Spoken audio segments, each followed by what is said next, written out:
generation outlier in terms of this class and this set of contemporaries. That one's thinness of neck, shortness of blade, length of spine, length of rump, and extra bone density is very, very good. Ultimately, you get at a rear three-quarter of her, and there's not enough. If you want to make the argument she deserves to go down the lineup just a little bit more because she just doesn't come with enough punch and enough muscularity, I'll listen to that argument. But to me, I think there's a tremendous amount of breeding value in her bone density, her skeletal organization, and just the femininity in which she's built up front with. Just needs more body shape and more stoutness as you stand behind them. Another good class, a lot of differences there. Shuffle those around how you like. I'm not going to argue with you, but they deserve your round of applause. Make some noise for them as they head on out. You bet on that round of applause, and we appreciate those comments, Mr. Carlisle. Placings in Class 5. In 10th place from Harris County 4-H, Ashlyn Stadelbacher. From 3, Ava Ruiz. In 8th is from Dumas FFA, Carson Blue. 7th place finisher from 6th place goes to the 4-H program. Our 5th place finisher is Whitney Christian, Runnels County 4-H member. 4th place happens to be Kaylin McDonald, Eastland FFA. 3rd place is Tate Weidenfeller, Kendall County 4-H member. 2nd place goes to Brayton Bailey, Florence FFA member. And our class winner coming to us from the Harris County 4-H program, Christopher Bailey.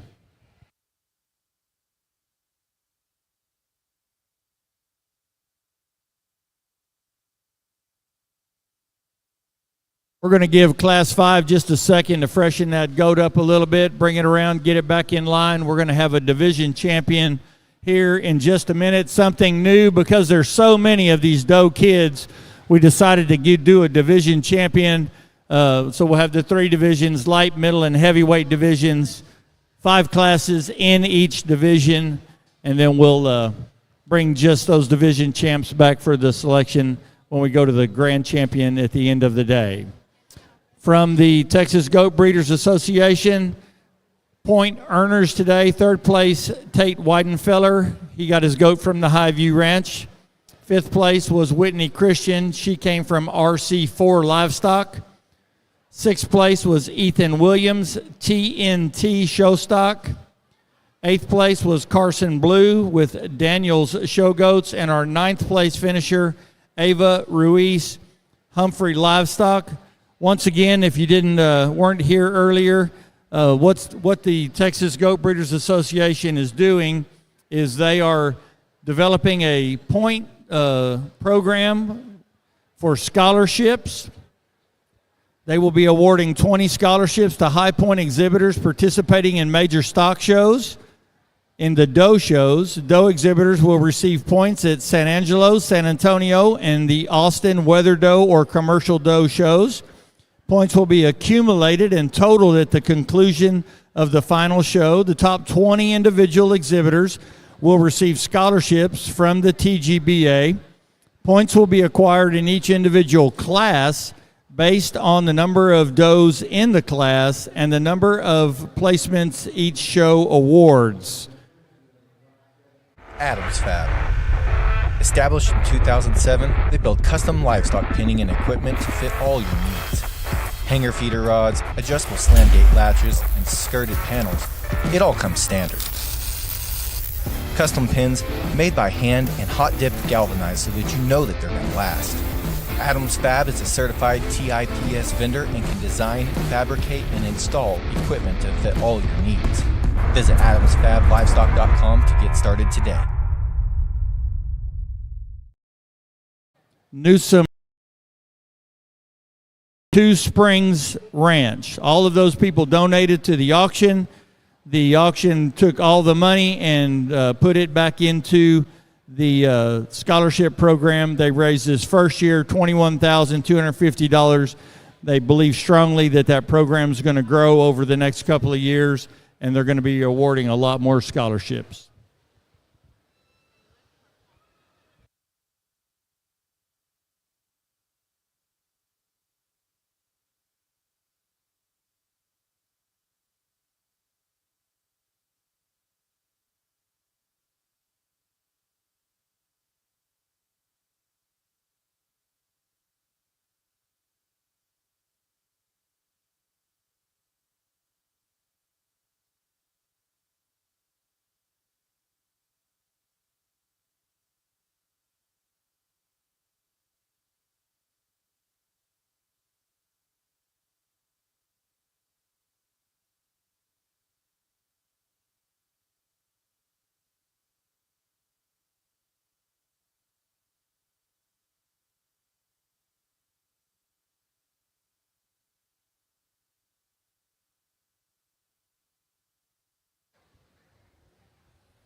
As we get our 5 class winners and our 5 reserves back in, just a reminder that our class winner from Class 1 was Darcy Joe Whitsitt, Harris County 4-H member. Second place in Class 1, Elvis McCrae, Deer Park FFA. Our Class 2 winner was Cooper Dwayne Evans, Burnett County 4-H. Second place, Julius Schwartz, Bastrop County 4-H.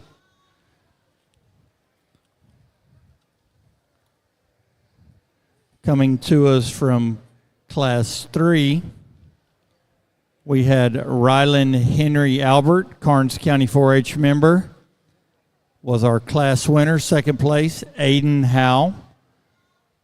She's from the Cuero FFA chapter. Class 4 was Kaylee Knowles, Harris County 4-H member. And our second place finisher in Class 4 was Ava Birch, Houston County 4-H member. And Class 5, Christopher Bailey, Harris County 4-H. And second place was Brayton Bailey, Florence FFA member.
We see some Class 6 exhibitors already up, and we appreciate that. If you have a doe kid in Class 6, please work your way to the staging area. Doe kids, Class 6, to the staging area. Thank you. As we come to the conclusion of Division 1 here, if you would, put your hands together for these 10 exhibitors.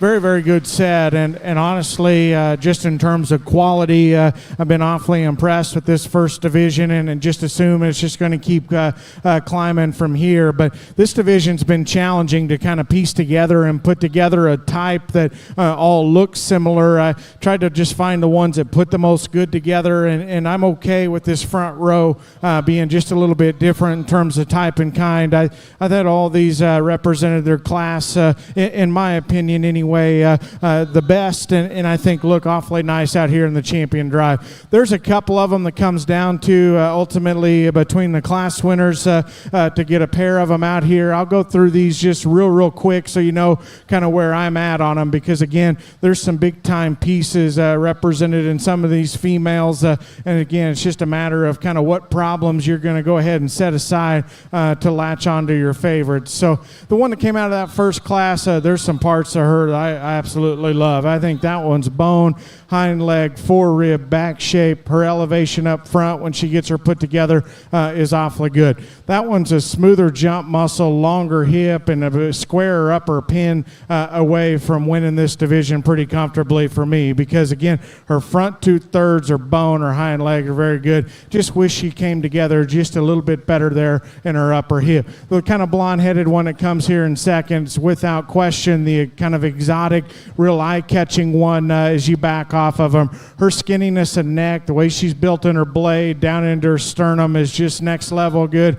And I think as you get at a rear three-quarter, I think there's enough body shape there and enough spread behind her shoulder. To me, I think you got to ask yourself, relative to some out here, is her hind leg just dense enough? And has she got just as much twist and stifle shape in her? To me, I think that's kind of where you could change her just ever so slightly. But you put these in motion, she's the one I prefer a good deal. I like some parts and pieces to that one a ton. Just maybe could use just a nickel more punch as you stand behind him. One that came in this third class, again, there's times where he gets that one put together and she can really catch your eye. I think that one's straightness and levelness of back, just squareness right behind her shoulder is very, very good. And again, another one I like in terms of bone and hind leg, a good deal. There's times where her underline don't balance just quite perfect to me. I think you could drop her rear rib and flank relative to her lower shoulder and sternum just ever so slightly. But again, that one won that class because she's pretty bulletproof and pretty problem-free. I think as you start comparing her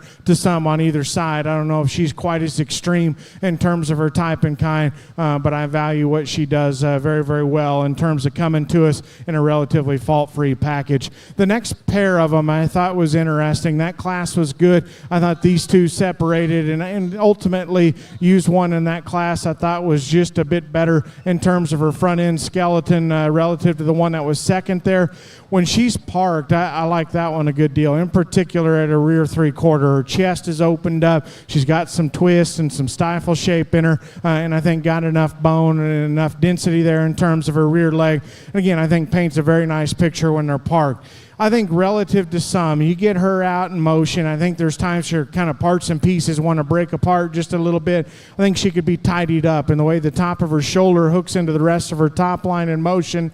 And I think when you get your hands on her, of this front row, she's the most disappointing right behind her shoulder. If that one came to us with a bigger, creasier back, she wins, and it's not close in my opinion. To me, she's just too disappointing when you get your hands on her right behind her shoulder, and that's where I'd change her. But again, there's some times where she can put together a very captivating look, in particular at a rear three-quarter, in my opinion. One that comes out of that last class, maybe the most different in terms of her type and kind. A little shorter, a little quicker, a little lower to the ground type of doe, but I appreciate that she's still proportional, she's still sound enough, and that one is very, very dense. I think just in terms of body cavity, squareness of back, and punch and power from behind, that one's kind of where she sets the standard within this division lineup. Again, maybe a little more compact in terms of her type and kind, but if that's your speed, I'm not going to argue with you a bunch because, again, where she does well, she does to a very, very high degree. There's a pair of them I think go together in my opinion. One of them's just a little bit neater in motion. Young man out of Class 2 is going to be your champion. Young lady out of Class 4 is going to be your reserve. Put your hands together for them.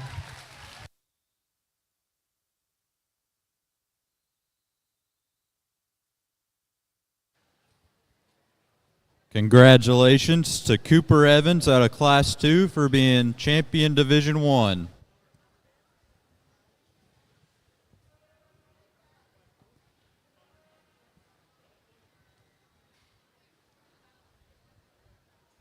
Congratulations to Kaylee Knowles out of Class 4 for being reserve Division 1 Doe Kid.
Class 6 Doe Goats. Class 6 Doe Goats, you should be in the staging area. Class 6 Doe Goats, you should be in the staging area.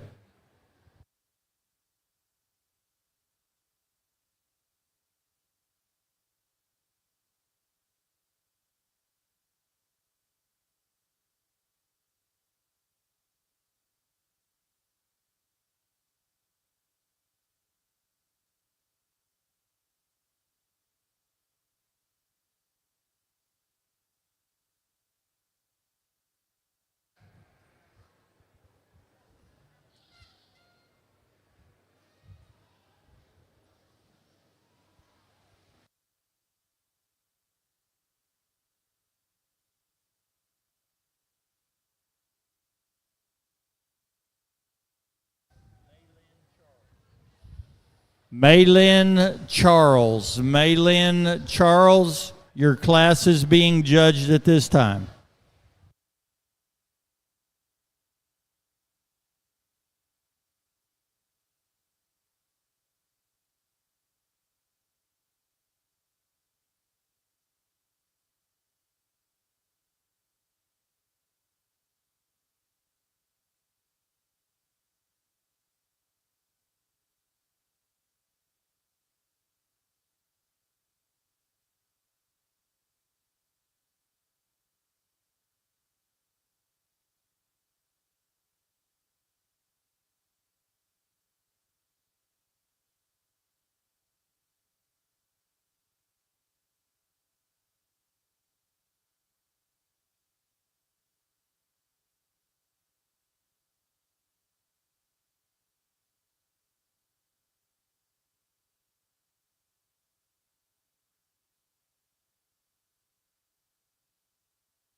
Probably a good time to announce this over in the goat ring. We have talked to the judge, and he would like to push through and finish the commercial doe show before lunch. So no lunch break on the commercial dough side.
Once again, per our judge, he wants to keep rolling through the commercial doe show, so there will be no lunch break. No lunch break on the commercial goat side.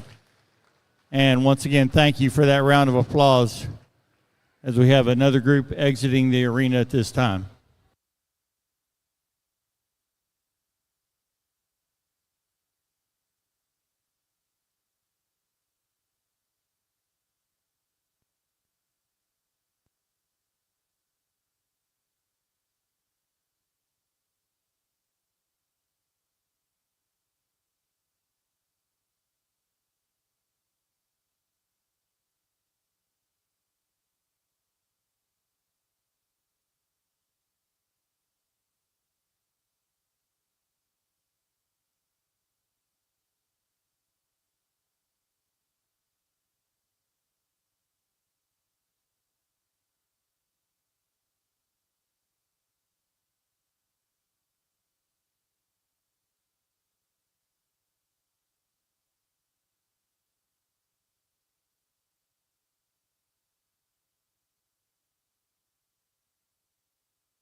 Class 6 is about placed out. Class 7, you should be in the holding area at this time. We appreciate the way everybody's got to the ring in a timely manner to help keep us moving smoothly through the day.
Avery Walker, Uvalde County. Avery Walker, we need you in the staging area, please. Avery Walker.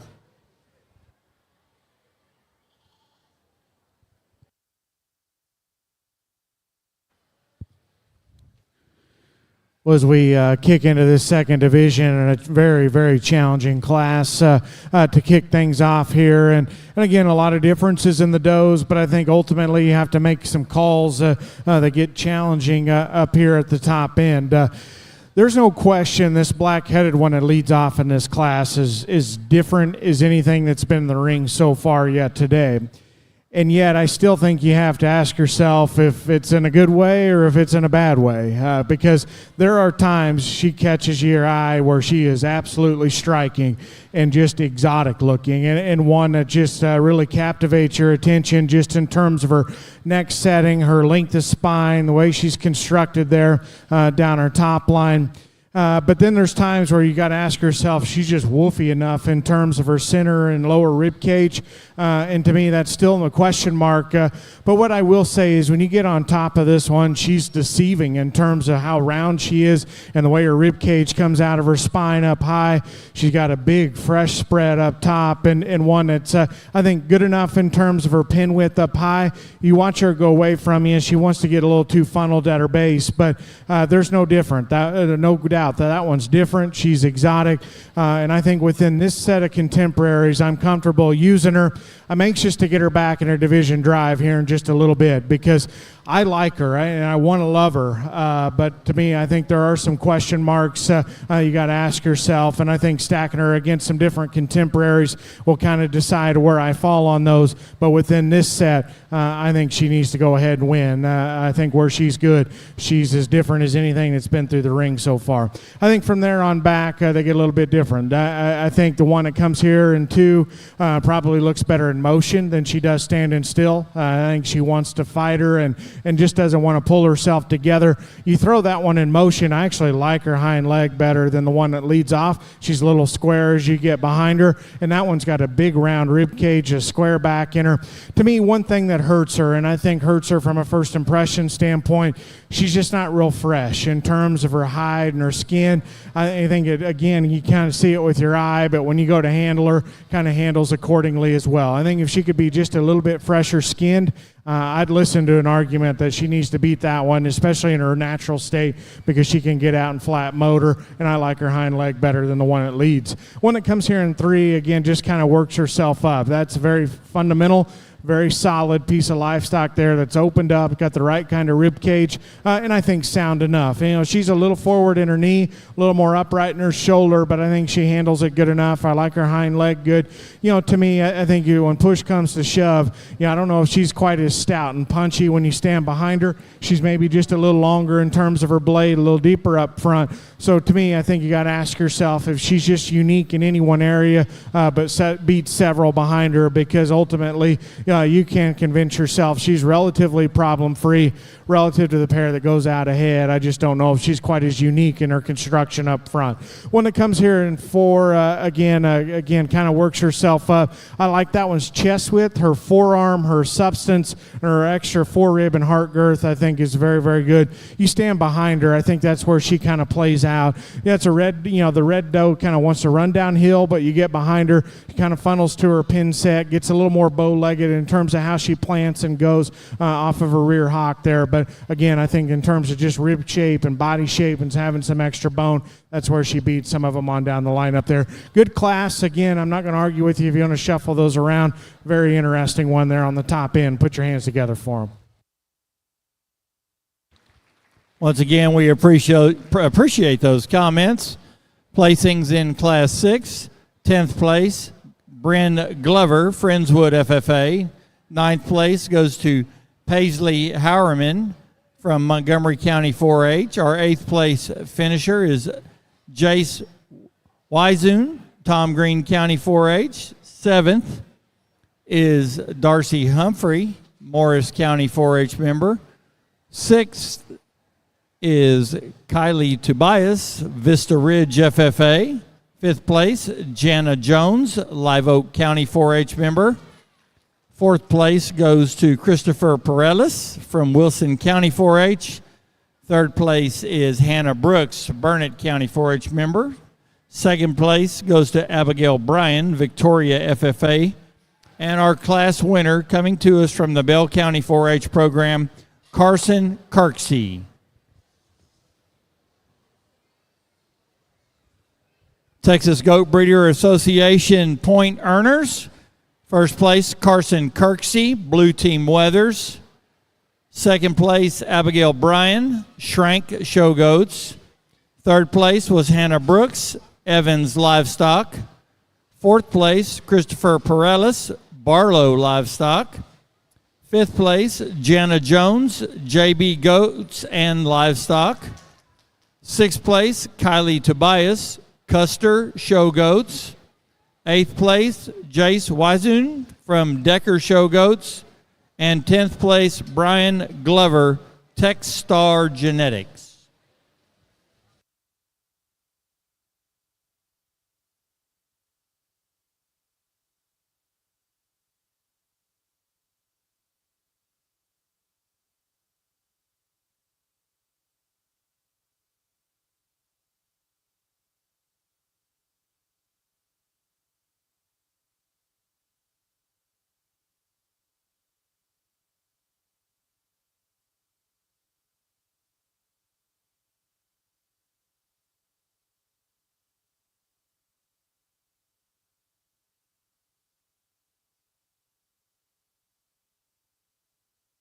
We've got our Class 7 entries. They are coming in the ring at this time.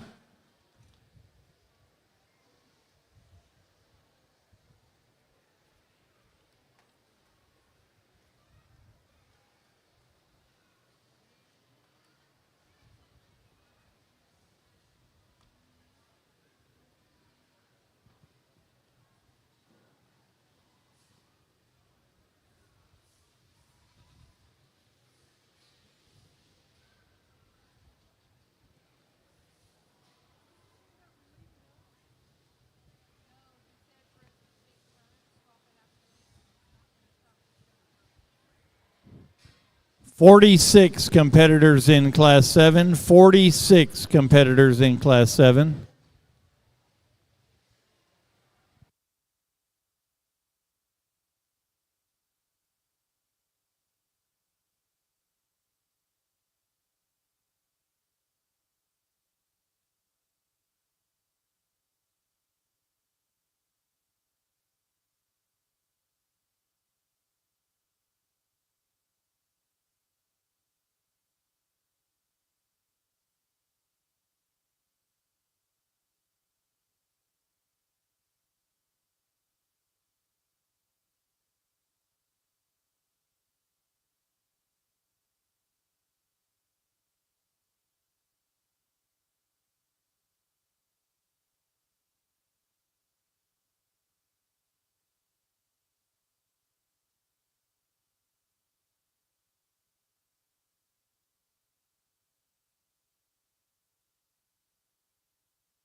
What an absolutely incredible class, and take a little time here to sort these out, but these are very, very deep. Pull several extra within this class.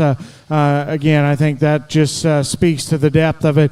A lot of just stout, bold-bodied, good handling ones all the way down through the lineup. And then I think there's some slight differences in that regard, and a lot of differences in regards to build. And part of the reason that it takes just a little time, and where I struggled just a little bit, when this one came in the ring, that was my winner. And that one hit me awfully hard, and one I like a good deal when she's in her natural state and just going. She's up-headed, her long neck, she's short in her blade, she's big in her foot, she's good in terms of her hind leg assembly, and when you get your hands on her, she's fresh and got an absolutely incredibly square loin edge in her. To me, the issue is here at the end is that one's a little gassed. She's just kind of wanting to quit and a little tired and starting to hang with her mouth open, and so ultimately have to make a decision, and that first impression of that one is very, very strong. Now, where it gets close, as you get behind them, the painted up one's just a little bit bigger in terms of her upper hip, and leaves you with more base width as you watch them go away. But I think her advantage just in terms of her lower shoulder, her chest, and her sternum, and just the shape that feeds out of the back of her shoulder with, that ends up being the difference between her and the paint one that comes here in 2. One that comes here in 2, I like that one's skeleton a good deal. Again, in terms of hind leg usage, that one's awfully good. In particular, as you watch them go away from you, she's wide, yet she's square in terms of how she's built from her upper pin bone down to the surface, and I like that about her. Obviously, she's painted up. She's a little bit different in terms of how she strikes you, and again, I think has a very good first impression. To me, when push came to shove here at the end, I think she's got just a little bit more in terms of lower shoulder relative to that winner. And the way she feeds out of the back of her shoulder is just not quite as crisp and stand up in terms of her rack shape. That one's a little longer haired as well, and so I think you combine that with the fact that she's just not naturally quite as expressive in terms of her muscle texture, that ends up working against her just a shade. But again, that one's center rib back. I like her a good deal. I'd like to make her just a little bit neater at the base of her shoulder and chest, and give her a little more expression right behind her blade.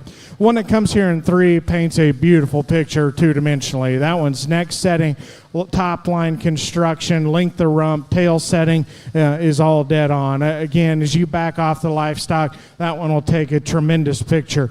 To me, I think there's a couple of things that kind of work against that one. Her rear foot and leg is just not quite dense enough. I think she strikes me as just a little frail in terms of her first impression. And then you get on top of the livestock. Of the top 3, she's the flattest bodied, the hardest one, the tightest one in terms of her forerib and heart girth, and just doesn't have enough volume and enough expression of muscle right behind her shoulder when you reach and grab those. But again, I like that one a good deal just in terms of her smoothness of construction and the way that one's pieced together from the side, because she paints a beautiful picture. The one that comes here next is awfully good just in terms of being a little bit different in terms of type and kind. That one is opened up. That one is square built, and that one is so dense in terms of her muscle. I like that one in terms of her shape a good deal. And in terms of just upper pin and stoutness from behind, that's where she's got an advantage. You set her loose. I think she kind of wants to run downhill just a little bit, gets a little shorter in her neck, and it wants to kind of sink down to the bottom of her shoulder just a little bit when they're in their natural state. But again, I think that one's awfully good in terms of just stoutness and boldness of body. The one that was 5th, I think, deserves a comment. Again, the depth in this class is phenomenal. I like that white-headed one. She's in motion. Again, that one can kind of throw her head up, parade around, and that one's forerib and back and handle quality is absolutely tremendous. She's a little frailer, and when at the standstill, she kind of wants to lock her hock and kind of roach up in her spine just a little bit. That ends up working against her just a notch as well. This pair up top's awfully good. This class was phenomenal. As they head on out, put your hands together and congratulate them with a round of applause. You bet, and thank you for all those great comments, Mr. Carlisle. In this class, our 10th place finisher was Brinley Page, London FFA member. Our 9th place goes to a Victoria FFA member, Abigail Bryan. In 8th place, it's Madison McDaniel from Caddo Mills FFA. 7th is Cadence Argian from Johnson City FFA. Our Sixth place finisher, Avery Walton, Eastland FFA. Fifth goes to Kelby Blessing, Sutton County 4-H member. Fourth is Raina Epley, New Home FFA. Third place is Kaislyn Etheridge, Cooper Lubbock FFA member. Second place, Avery Walker, a Uvalde County 4-H member. And your class winner coming to you from Robertson County, Peyton Kahn. Texas Goat Breeders point earners. First place, Peyton Kahn, Stork Livestock. Fourth place, Raina Epley, Shrank Show Goats. Fifth place, Kelby Blessing, Newsom Ripley, Show Goats. Sixth place, Avery Walton, J&J Livestock. Seventh place, Cadence Argian, Calhoun Show Goats. Ninth place, Abigail Bryan, Shrank Show Goats. And 10th place, Brindley Lumbrezer, Newsom Ripley.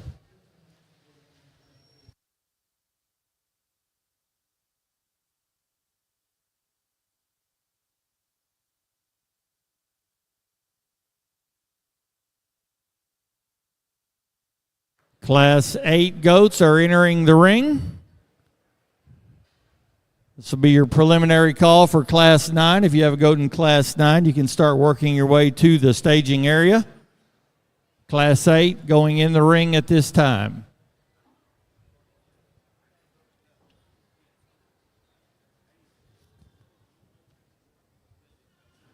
"36 records, entries in Class 8, 36.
How about a little applause as we have another group exiting the arena at this time?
Another good class. My compliments to these exhibitors. I think each class kind of poses a challenges in each of its own way, and I think within this class, part of the challenges is I don't know if any of them are really wanting to cooperate the best and just truly present themselves to the highest degree. But my compliments all the junior showmen on the front of them, trying to get the best out of them that they can. But some challenges to work through within this class.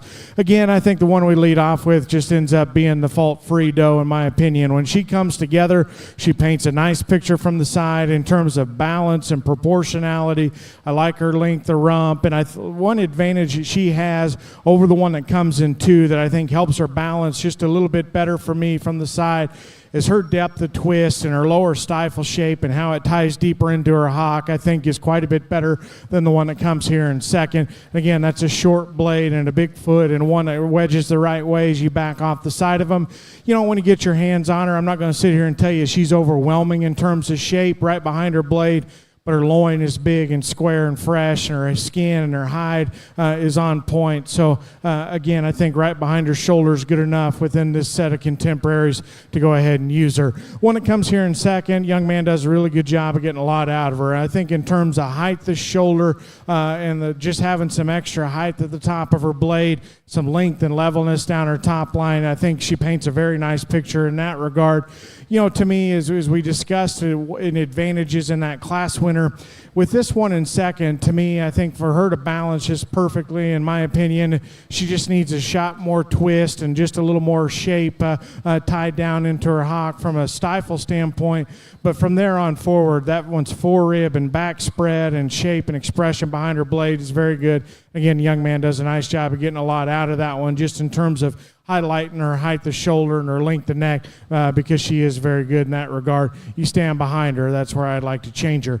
One that comes here in third is very, very interesting. I think just in terms of breeding pieces and breeding value, that one maybe as good as any of them within this class, just in terms of having some far-reaching parts. That one's foot and bone. That one's chest width and forearm and forerib are all very, very good. I think when you get your hands on her, I think that one probably spreads the widest just in terms of her shape and her dimension right behind her blade.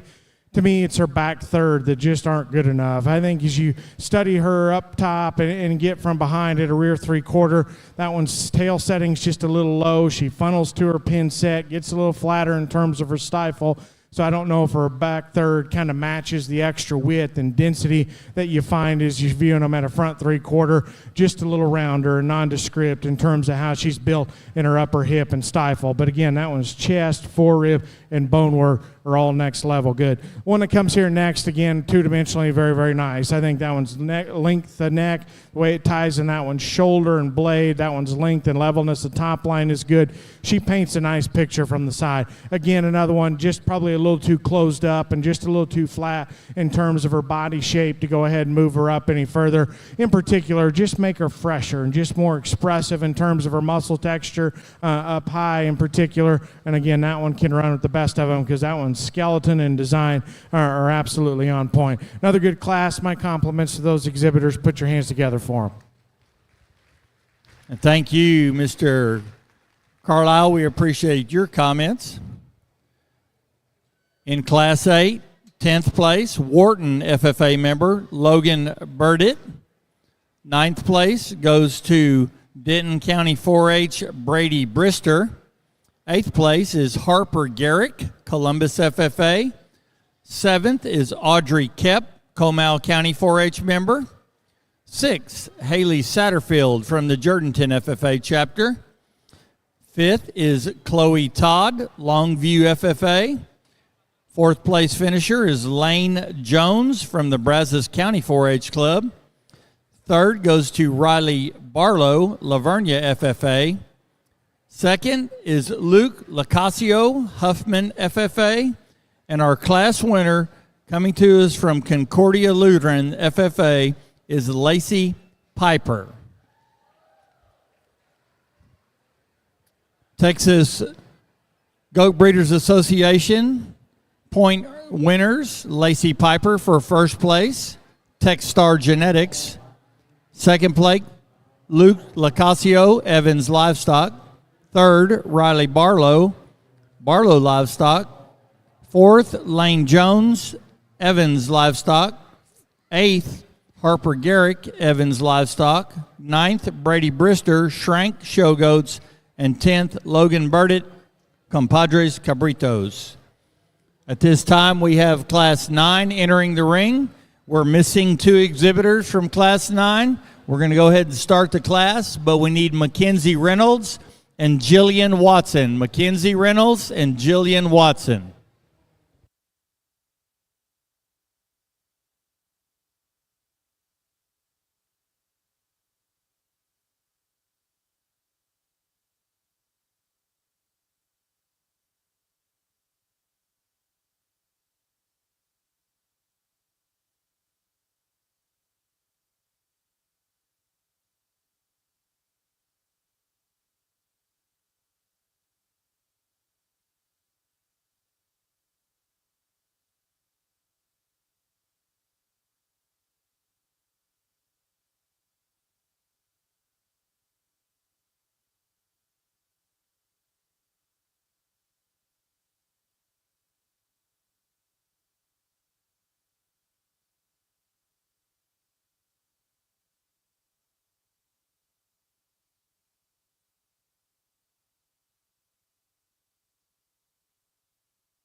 Getting Class 9 placed down really nicely here, almost finished. Class 10, I think we might have them all in the holding pen, or they should be in the holding pen.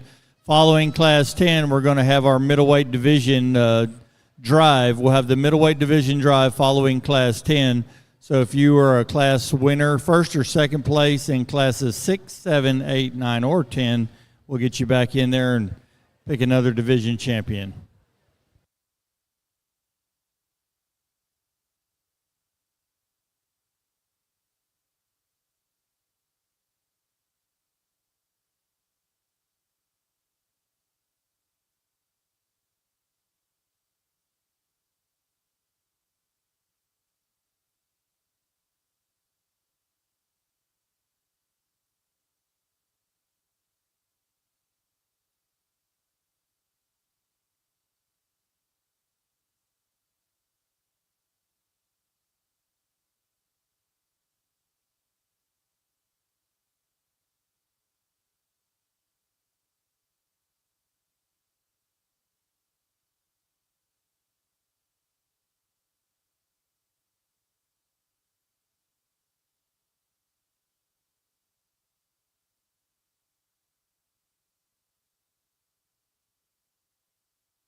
An awfully interesting class, and again, take a little time to kind of break these three down.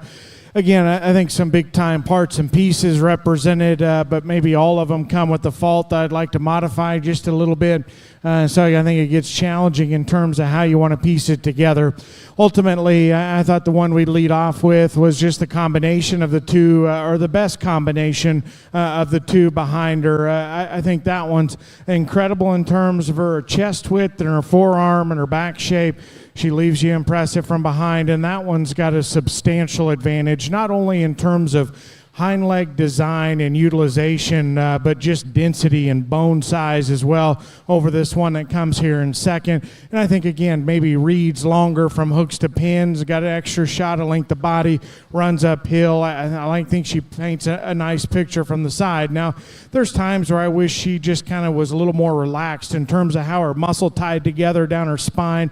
It's not necessarily that she works up in terms of her actual spine, but her loin is so big and so square that again, I think that muscle tie right there in the middle of her back kind of throws her off just ever so slightly. But I think in terms of height of shoulder, body shape, squareness, bone, length of hip, flexibility, I think she does those things very, very well. One that comes here in second, an awfully cool breeding piece. That one strikes you as just very smooth, very proportional, very moderate in terms of her kind. She's tall-shouldered, short-backed, awfully smooth in the way her parts and pieces fit together.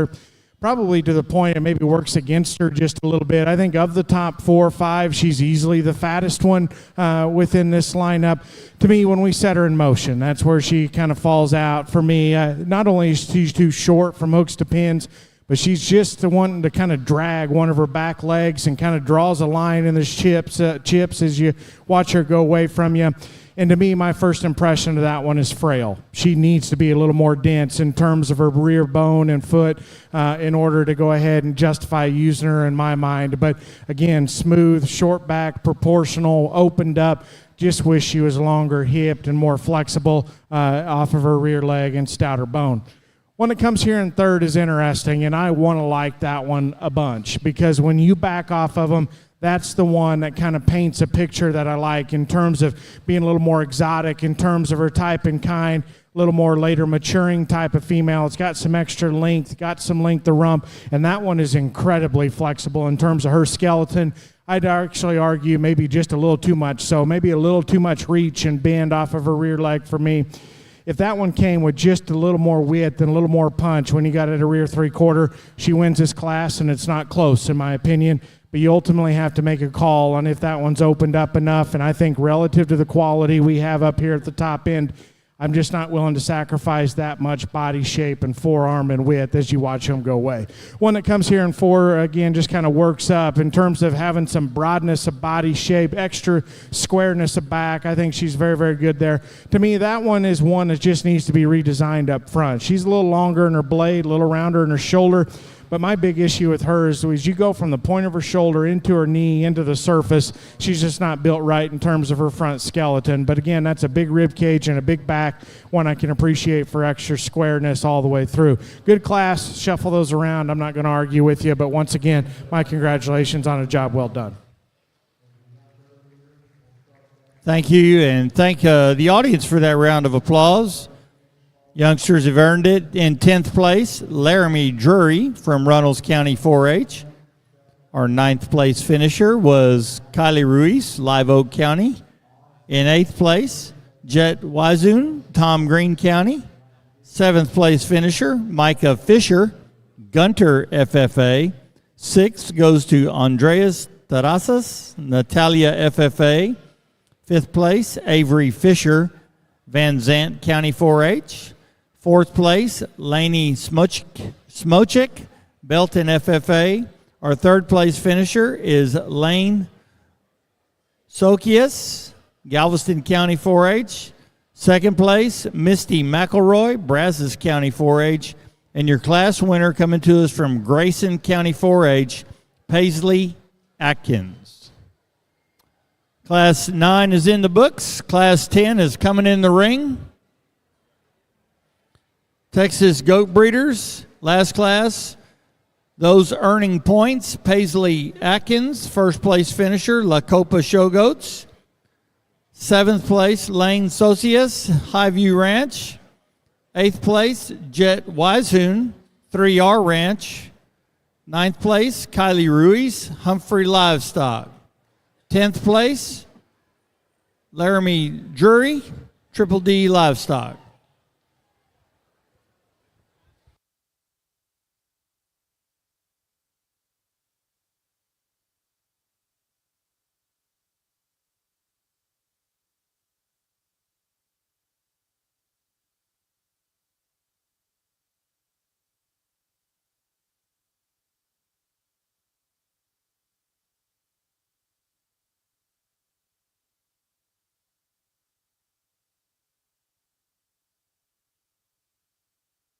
Class 10 is walking in the ring at this time. So if you had a first or second in classes 6, 7, 8, or 9, get them freshened up and back up to the staging area. We'll pick the middleweight division champion following class 10.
Over in the goat barn, if you were a first or second in classes 6, 7, 8, or 9, 6, 7, 8, or 9, please return to the staging area.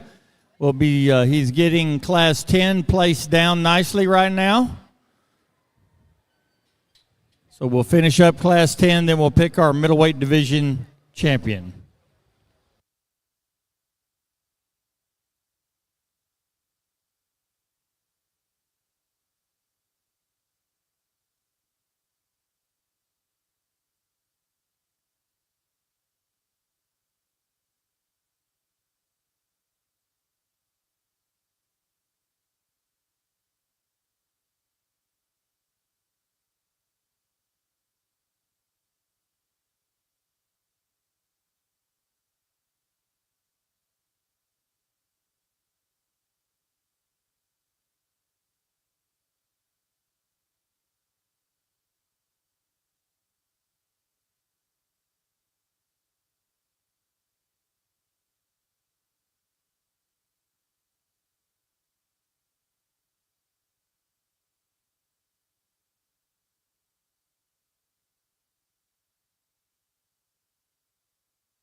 another really good group. And I think some big pieces up here at the top end. And again, it's some shuffle through the middle of this class. I think we go ahead and lead off with one that I'll certainly admit it's not necessarily my speed in terms of the general type and kind that I gravitate to, but I don't fail to see the quality in this one. That she is unrivaled in terms of most generally anything we've seen today in terms of just forerib shape, back spread, squareness, and freshness at the top side of her skeleton.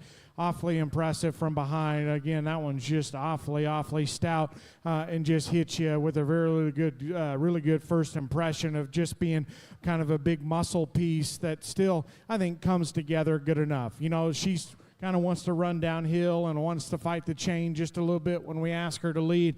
In a perfect world, we'd make her a little taller at the point of her shoulder, make her neck just a nickel longer. But again, I can appreciate what she does to a very high degree. I think she's the one that you kind of got to land on within this class, even though, again, she's not totally my speed, but where she's good, she's extremely good. One that comes in second, probably a little more height to shoulder, a little more extension in terms of neck length. I like that about her.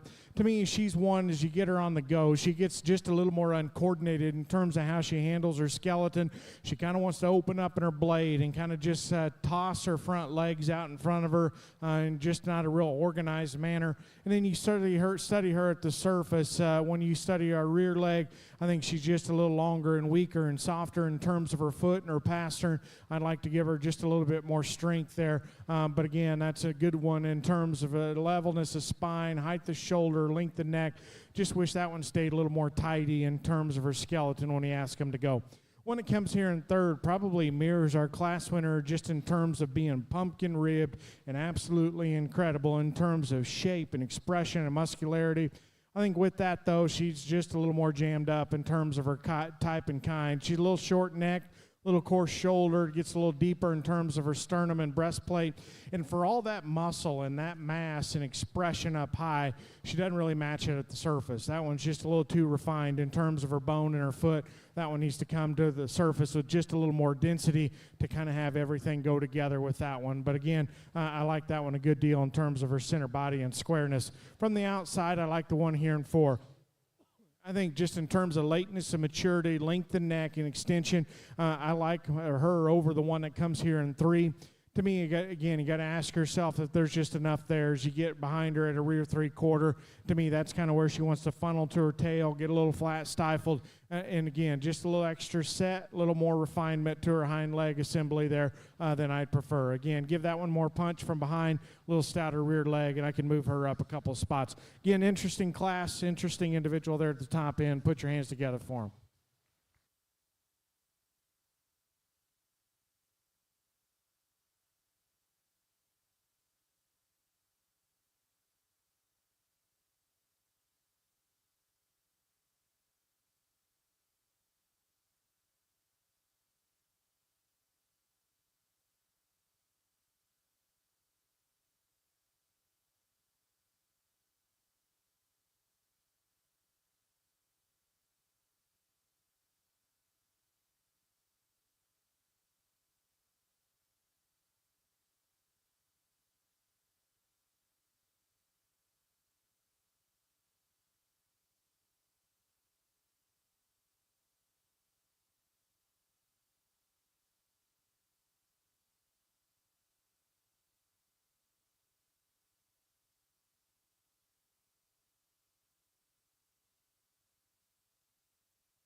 Placings in Class 10 of the Doe kids. 10th place from Bandera FFA, Bella Bearden. 9th place goes to Caitlin Salazar, a Lakey FFA member. 8th place is Caitlin Huff from Nueces County 4-H. 7th place is Hayden Carlisle, James Madison FFA. 6th place, Kenna Sufall, Freestone County 4-H program.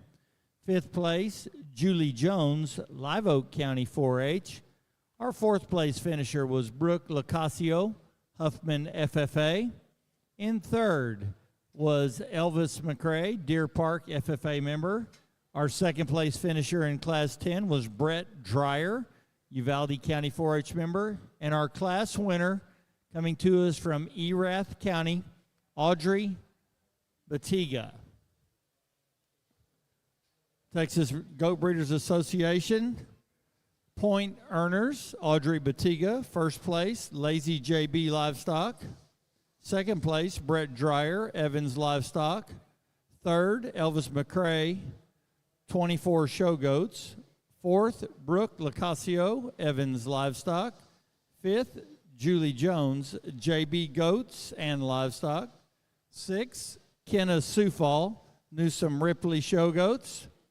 8th, Caitlin Huff, Bull Livestock. 9th, Caitlin Salazar, MB Boars. We've got our middleweight division 1st and 2nd place in the ring being evaluated by Mr. Barrett Carlisle, our judge today. Pick our champion. If you're in Class 11, you should be at the staging area. Class 11 to the staging area.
As we come to the conclusion of this middleweight drive, I take a little bit of time because, to be real honest, this drive's been a challenge to put together. From the first class all the way to the last class, every shape and size and type and kind you could possibly draw up is represented out here. And then you add in the fact that, again, some of them want to cooperate and some of them don't. And so, again, makes it a little challenging to get a good look of them sometime, or a look that you think truly represents what they are. But nonetheless, blown away by the quality within this division. Again, I don't want to come off as it was a challenge to put together because they weren't good.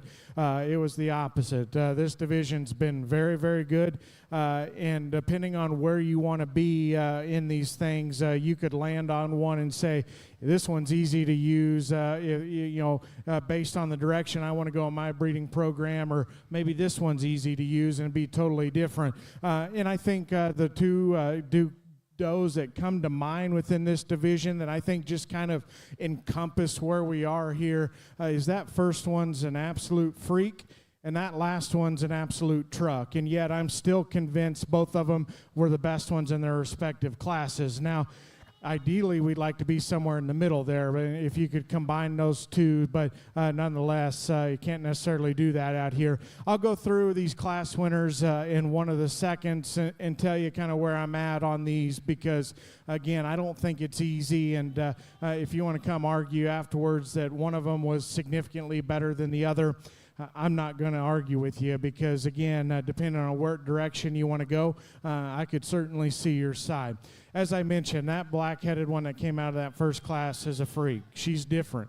There's no doubt about it. And, again, I was convinced in that first class she needed to represent that class in the division drive, but I wanted to get her out here and kind of see where I was at on her, because there's some very, very cool things, and there's some big parts to breed around.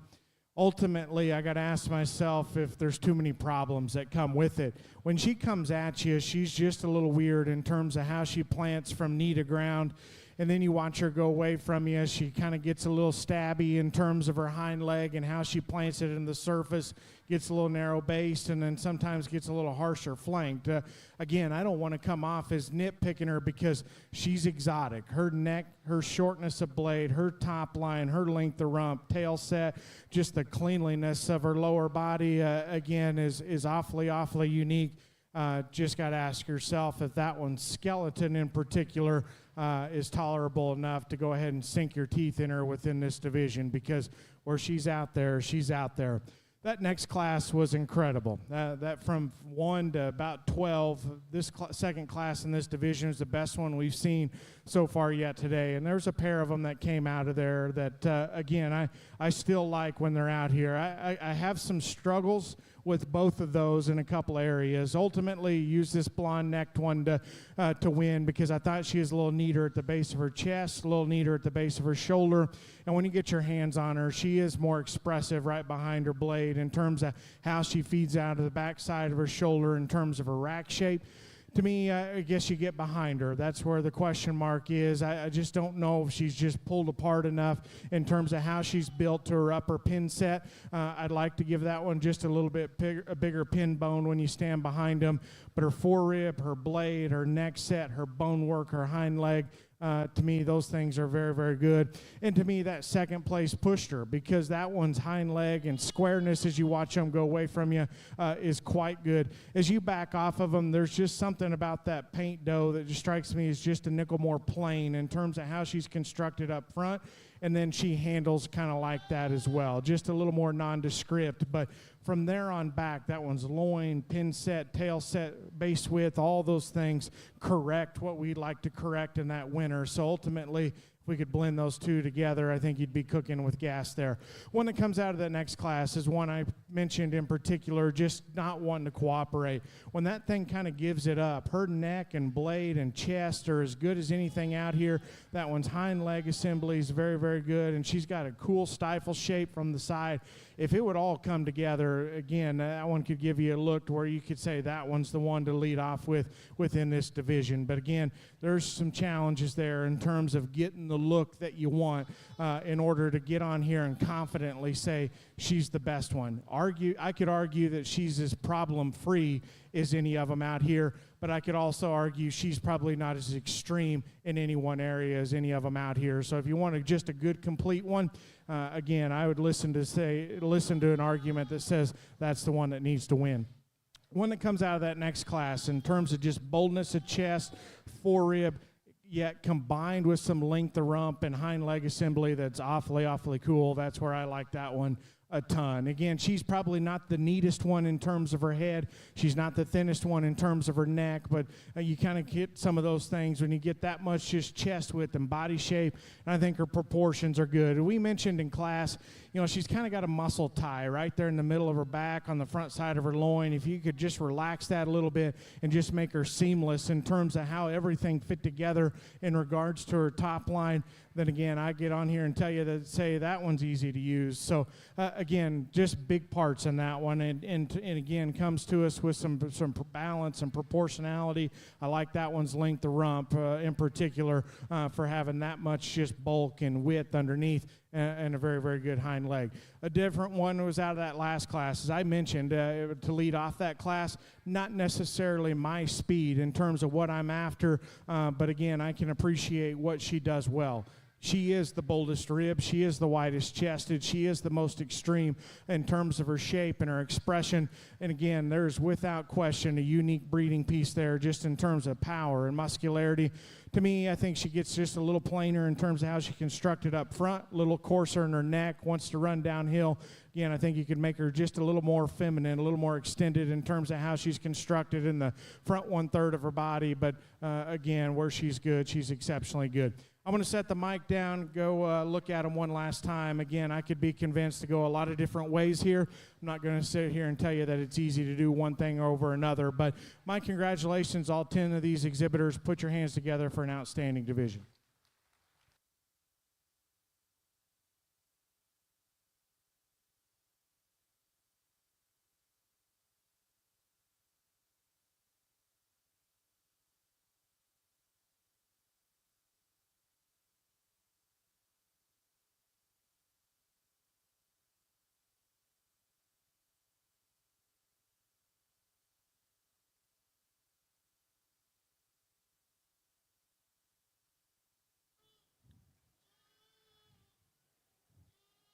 Our middleweight division champion comes to us out of Class 9, Paisley Atkins, Grayson County 4-H member.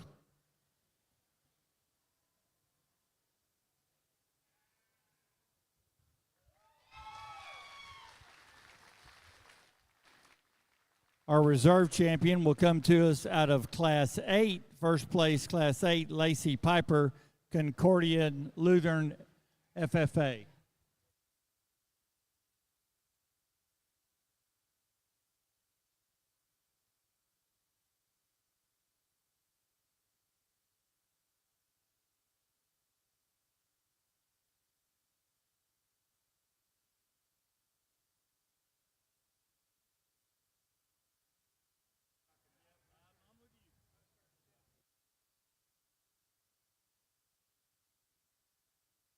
Class 11 is checking in. Doe Kids Class 11 are checking in.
Every detail matters when preparing your livestock for the show ring.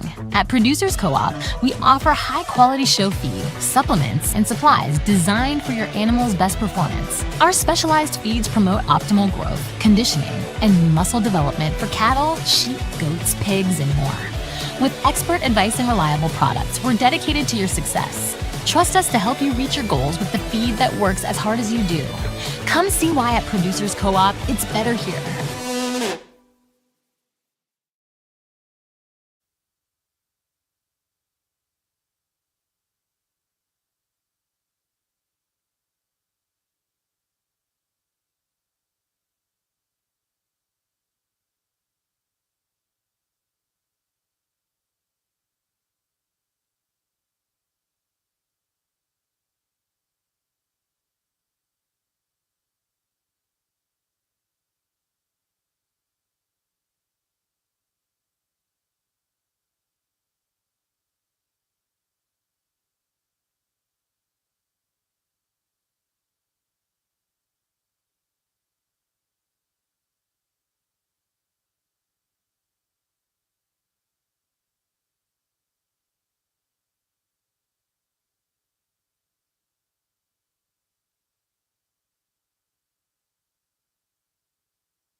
Class 11 is entering the ring at this time. This will be your first call, Class 12. First call, Class 12.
Good class to work into this heavier division, and I think a very logical winner for me. I think wins pretty comfortably, and then I think the next pair gets a little bit closer, but to me, she's the one that, again, just checks the most boxes. I think she's got some elevation and some length up front.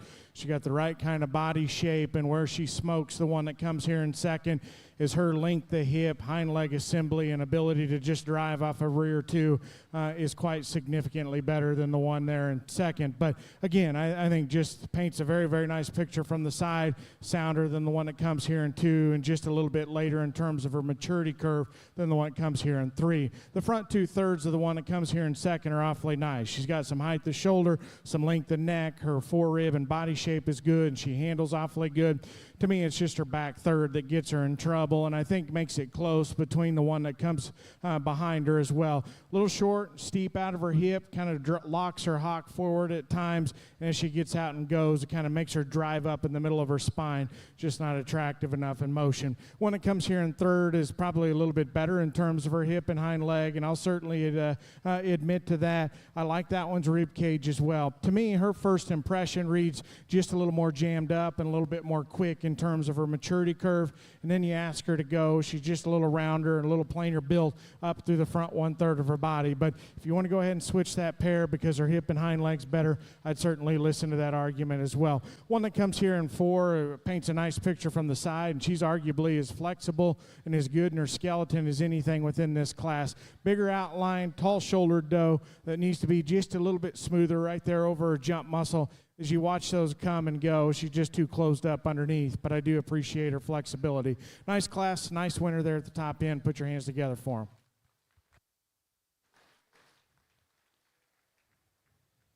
Thank you for that round of applause.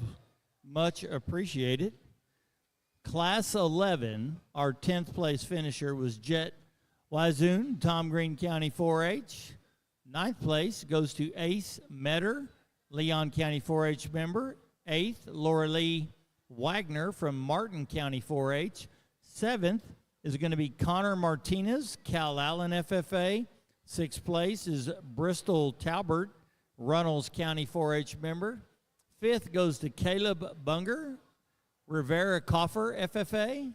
4th place, Kenna Sufal, Freestone County 4-H. Our 3rd place finisher is Cooper Evans from Burnett County 4-H. In second, we have Sydney Hanslick, Taylor County 4-H.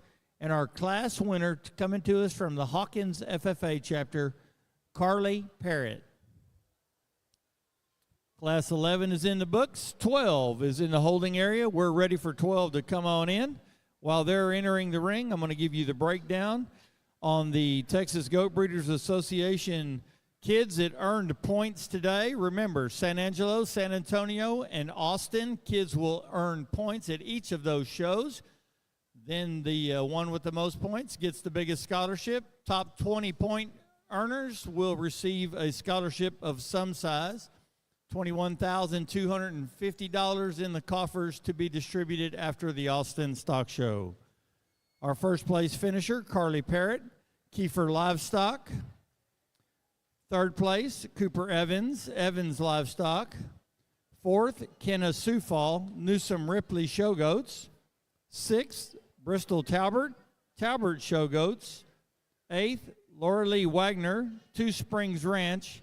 And 10th, Jet Wizoon, 3R Ranch. We appreciate those breeders for participating in the Texas Goat Association.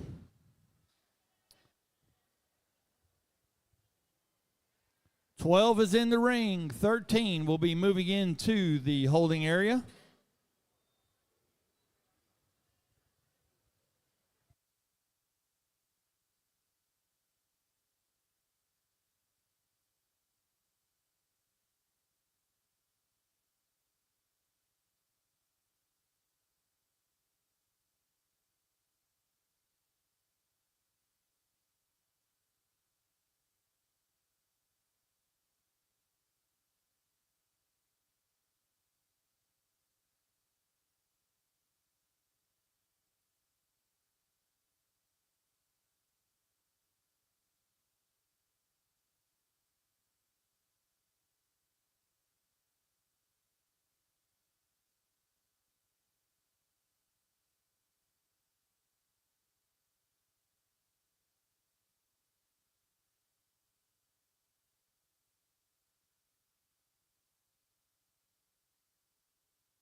Finishing up our placings on Class 12, Class 13. Class 13 should be in the staging area.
A very good class. I think a top end that separates relatively quickly for me. And again, some differences amongst those and kind of what you want to do.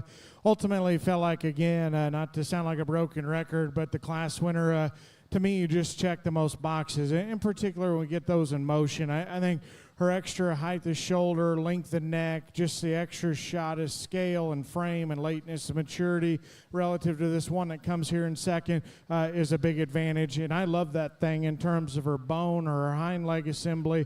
And when you get your hands on her, I think one that's awfully fresh, awfully bold in terms of the way she's built and comes out of the backside of her shoulder. Now, to me, there's times where she could be just a little bit neater in terms of how she's hooked up right behind the top of her shoulder, down her top line. She kind of wants to break and deviate there ever so slightly at times. But again, I think fundamentally that's just a very good, very sound piece of livestock that's got plenty of dimension and has got a shot more just length and extension up front than the one that comes here in two. One that comes here in two is very smooth in the way she's put together, and that thing's incredibly bold and square and dense at the top side of her skeleton. I like those things about her. I think as you back off of her, she strikes me as just a little more jammed up and a little quicker in terms of her maturity curve. And I think for all the dimension and stoutness that she's got up high, maybe just reads just a nickel more frail in terms of the way she's built on the surface. Again, that's getting critical because at the standstill, that one's at level. She's proportional. She's awfully stout and opened up. She just reads to be a little bit quick, a little more jammed up in terms of her kind. Polar opposite's the one that comes here in four, and I like this one, or excuse me, three. I like this one a good deal that from her hook bones forward. That one's height of shoulder, length of neck, just lower shoulder and sternum placement is very, very good. And I like the construction of that one there. I think reads very feminine, very female-like. To me, I think of the four up here at the top end, she's probably the flattest in terms of her body shape. And then to me, it's their back third that gets her in the most trouble. A little more jump muscle, a little more lower set in terms of her tail. I think that throws her balance off just ever so slightly. But I think just in terms of length and extension up front, that's where that one is very, very good within this set of contemporaries. One that comes here in four, awfully stout and opened up. I like that one, center body cavity, a good deal, and she is fresh. That one handles very, very good right behind her shoulder and how crisp she is in terms of her muscle. To me, it's that one skeleton that gets that one in trouble up here today. Too upright in her blade and forward in her knee, just too rigid in the way she goes off of her rear skeleton as well. When you throw those in motion, to me, that's where she sorts out relatively quickly. Again, good class. My congratulations to those exhibitors. Put your hands together for them.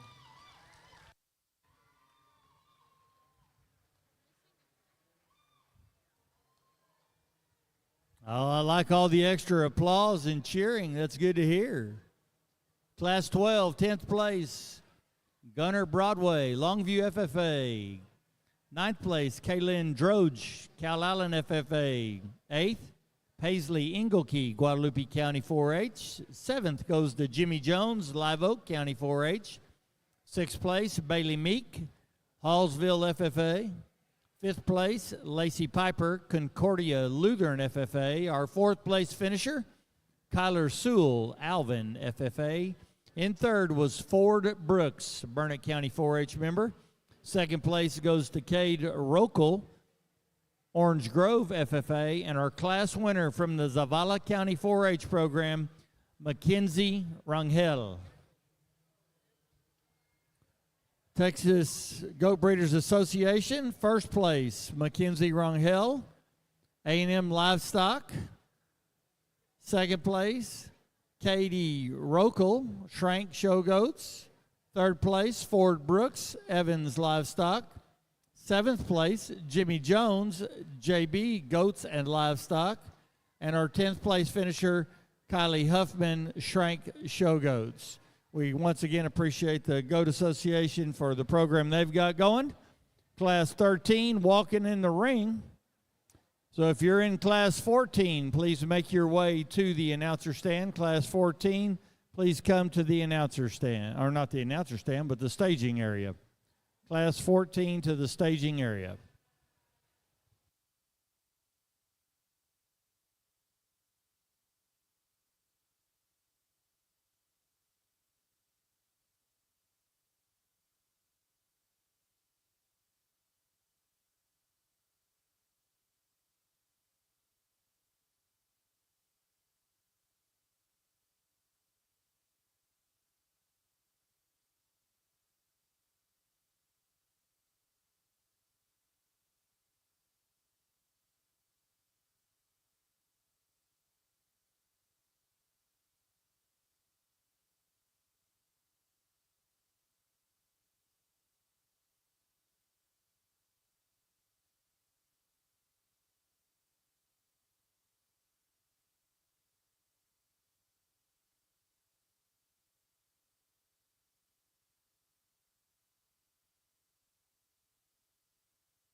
We are missing 2 doe kids from class 14, 2 doe kids, class 14.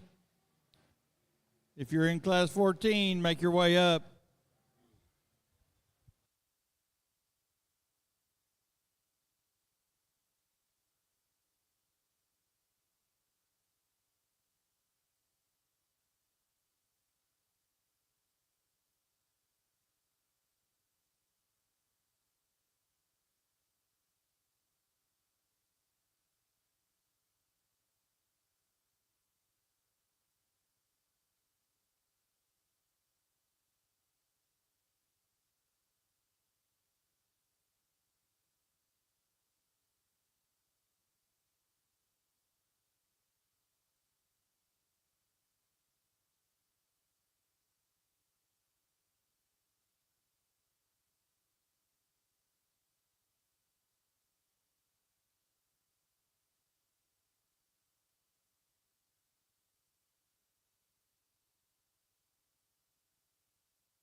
I probably sound like a little bit of a broken record telling you these classes are hard to piece together, but they are. I think there's some, to echo comments earlier, there's some big-time parts and pieces in some of these, and yet I think they're starting to get to an age where they're just a little bit mature, I guess, just looking a little coarser, but yet have some problems to work around. But nonetheless, I think a high-quality lineup with some shuffle in it if you want to come shuffle these around. Ultimately, I think just in terms of combination of some body shape, some extra length, some hip and hind leg assembly and design things, that's where I like this one to win. I think the one coming in second's got a big handle and a big forerib shape, but I think this one we lead off with, it's just so much better in terms of her length of rump, her tail setting, the way she's built into her hock, into the ground. That's where I go ahead and like her to lead off. Now, it would be easier to use her if she wasn't kind of pushing the envelope in terms of maturity and freshness.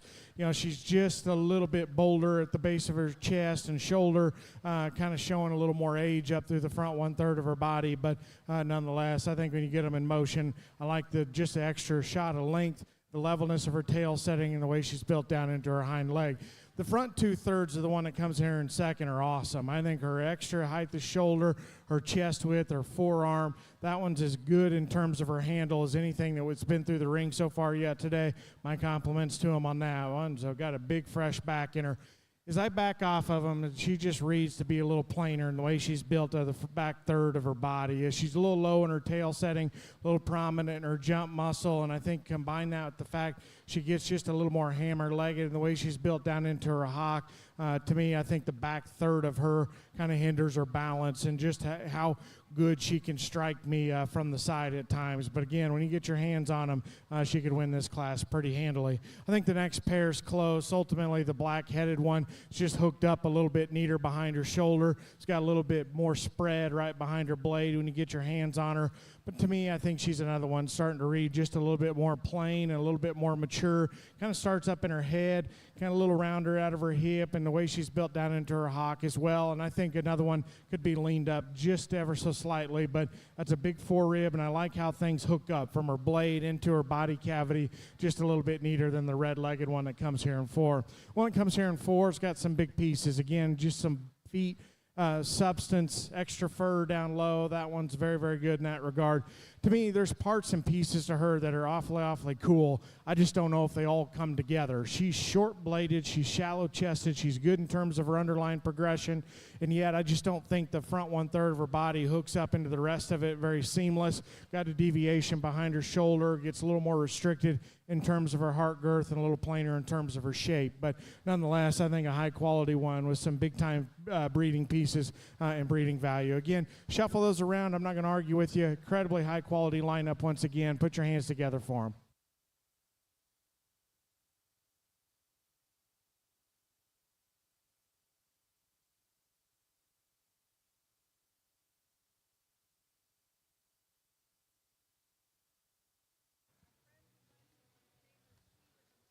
Class 13 placings. In 10th place from Reeves County 4-H, Pace Evans. Our 9th place finisher from Lakey FFA, Caitlin Salazar. In 8th place, we've got Adeline Abbott. She's a Harris County 4-H member. In 7th, we've got Brenlyn Evans, Reeves County 4-H'er. 6th place goes to Heston Hohenberger, Blanco County 4-H member. Our 5th place finisher is Gunnar Krieg, Wilbarger County 4-H. 4th place goes to Avery Walker, Uvalde County 4-H. 3rd place is Misty McElroy, Brazos County 4-H. 2nd place is Carly Parrott, Hawkins FFA. And our class winner coming to us from the Erath County 4-H program, Audrey Batiga. From the Texas Goat Breeders Association, our class winner, Audrey Batiga. Lazy JB Livestock. 2nd place, Carly Parrott, Kiefer Livestock. 4th place, Avery Walker Livestock. You got to love that one. Bred her own goats. 5th place, Gunnar Krieg, Kiefer Livestock. 6th place, Heston Hohenberger, Newsom Ripley Show Goats. And 9th place, Cannon Gaddis, Joe Jonas. Class 14, walking in the ring. Class 15. To the staging area, please. Class 15 to check in. Following 15, we will do our heavyweight division champion. Following class 15, we will do our heavyweight division champion.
Real good class here again. I think a nice top pair. I kind of separated themselves as soon as they came in. I thought that was the pair to go ahead and piece together and go together. And to me, I think between the pair, there's just enough of them, enough advantage in the one that we go ahead and start with, just in terms of chest width and body shape and just dimension and squareness when you get behind them. Again, I like that one a good deal just in terms of her center body cavity, her base width when she leaves you, and the substance to her rear leg is very, very good.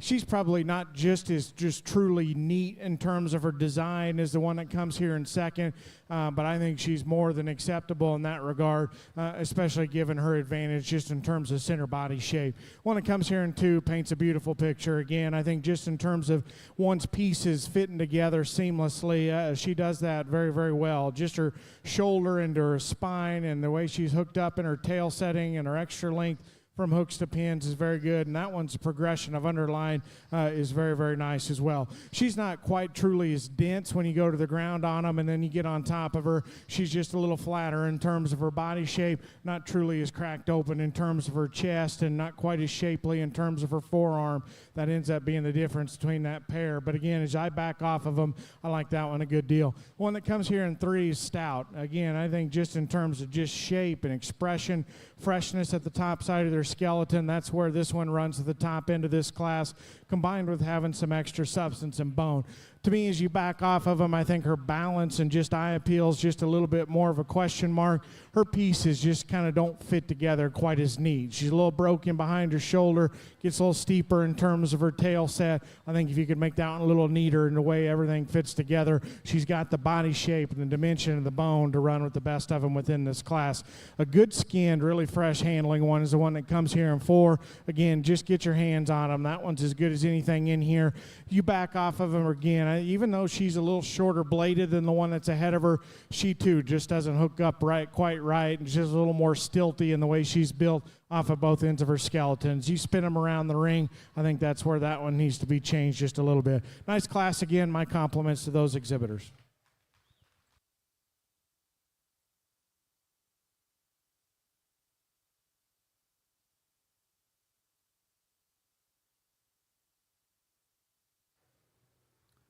Placings in our class 14 of the Doe Kids. In 10th place, Kylie Swearinger, Hardin County 4-H. Our 9th place finisher, Colden Thornhill, Bloom FFA. Coming in 8th was Avery Fisher, Van Zant. Adams Fab. Established in 2007, they build custom livestock pinning and equipment to fit all your needs. Hanger feeder rods, adjustable slam gate latches, and skirted panels. It all comes standard. Custom pins made by hand and hot dipped galvanized so that you know that they're going to last. Adams Fab is a certified TIPS vendor and can design, fabricate, and install equipment to fit all your needs. Visit adamsfablivestock.com to get started today. 4-H program, Hannah Brooks. 14's out, 15's coming in. 15 is the last of our heavyweight division, so if you had a first or second in classes 11, 12, 13, and 14, please start prepping your animal and heading back this way. Counting on my fingers. Texas Goat Breeders Association, first place, Hannah Brooks, was Evans Livestock. Third place, Mackenzie Rangel, was A&M Livestock. Our 7th place finisher was Emma Pinkerton, and she got that from the 1170 Goat Company. And our 9th place finisher, Natalie Gonzalez, Cadillac Turf Service. Those are our Goat Breeder Association rewards. The kids that earned some points.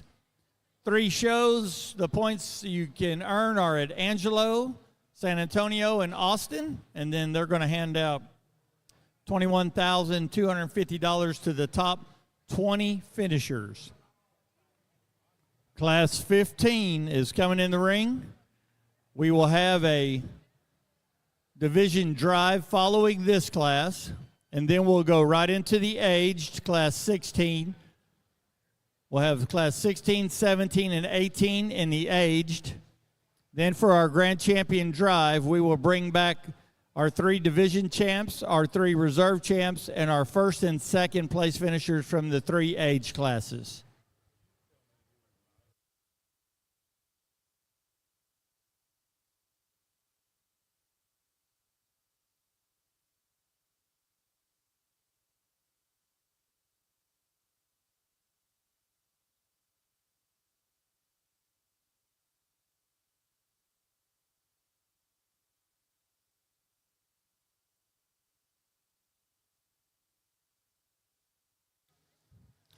Super Bowl weekend. Tomorrow's the Super Bowl. I just kind of wanted to poll the audience here and kind of have your thoughts on if you think the Dallas Cowboys are going to win the Super Bowl this year.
We need all of our class winners and second place finishers from classes 11, 12, 13, and 14, please.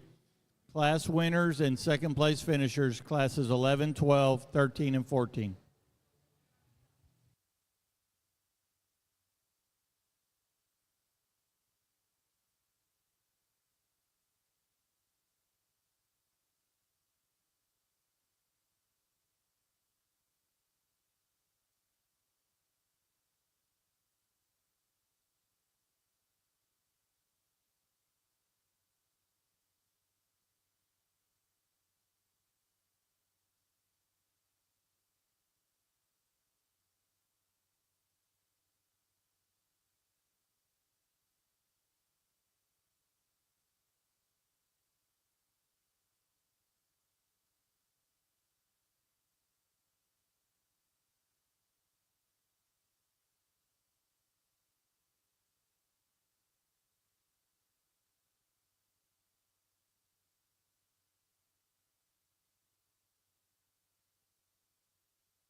We have class 15 over in the goat barn placed out. We need our class winners from 11, 12, 13, and 14 in the staging area, please, and second place finishers as well. Class winners and second place finishers, it's time. Division drive.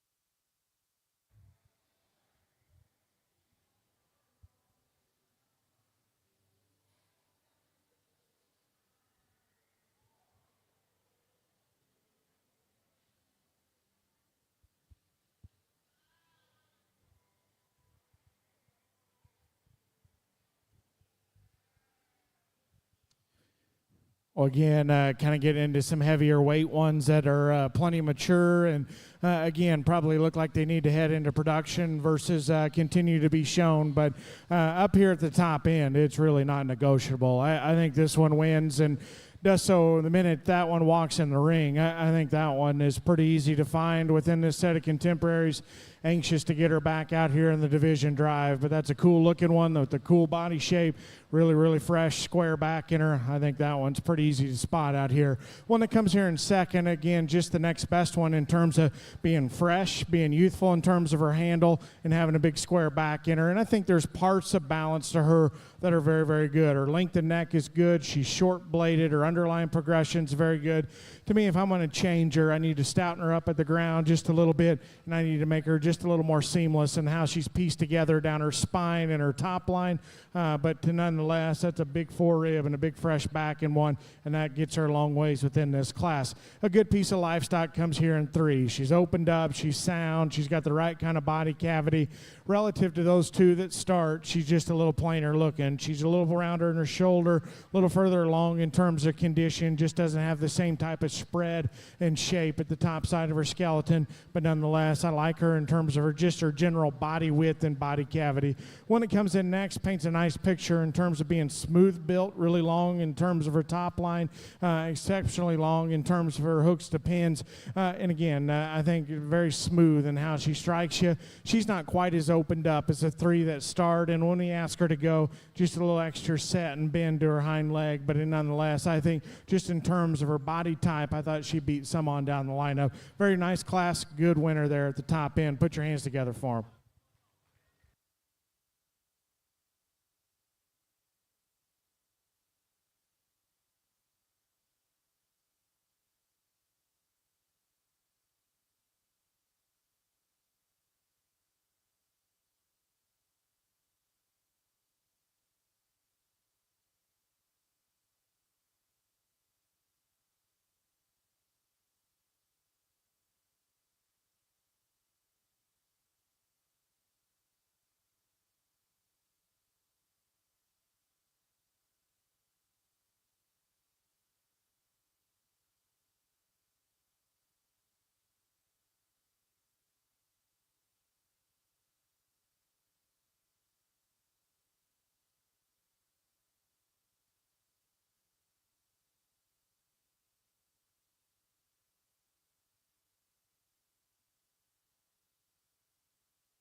Placings in Class 15, only 8 places this time because of the size of the class. McKinley King, Deer Park FFA, was our 8th place finisher. Caleb Maxwell, Medina County 4-H, came in 7th. Our 6th place finisher was Anne Marie Johnson, Huffman FFA member.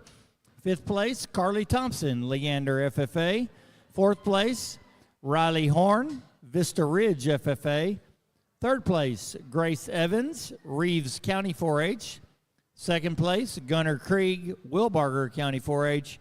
And our class winner coming to us from the Washington County 4-H program, Emma McClendon. Texas Goat Breeders Association point winners. 2nd place, Gunnar Krieg. He got that goat from Kiefer Livestock. And our 7th place finisher, Caleb Maxwell. He got that from Grody Ranch Show Goats.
We'll keep things moving in this division. Another awfully stout group all the way through. And again, as we mentioned in classes, a lot of differences in terms of type and kind, but I think some quality ones represented. And I think we got into a division where maybe maturity and age and just youthfulness started to have a little heavier sort, but you'd expect that in the heavyweight division. But I'm still exceptionally happy with the representatives that we have come out of here. There's a pair of them, and I like a good deal out of this division. I think comes together just a little bit easier for me than the last set did in the intermediate division.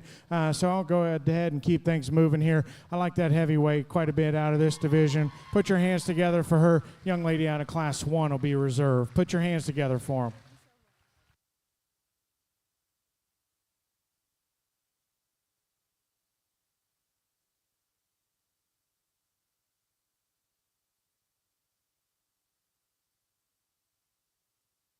Our heavyweight division champion, coming to us out of Class 15, Emma McClendon, Washington County 4-H member.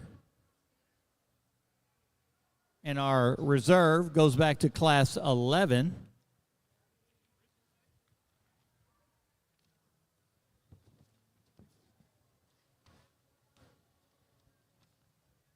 And that is Carly Parrott, Hawkins FFA member. Congratulations to those two. They'll need to stick around for our selection of our overall champion commercial doe kid here in just about an hour maybe. This time Class 16 is checking in. Class 16 checking in the back corner. These classes are a little smaller, so we're going to need y'all to come a little quicker. 16, 17, and 18 is what we got left.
Class 16 checking in, Class 17 right behind them, and then we'll finish up with Class 18.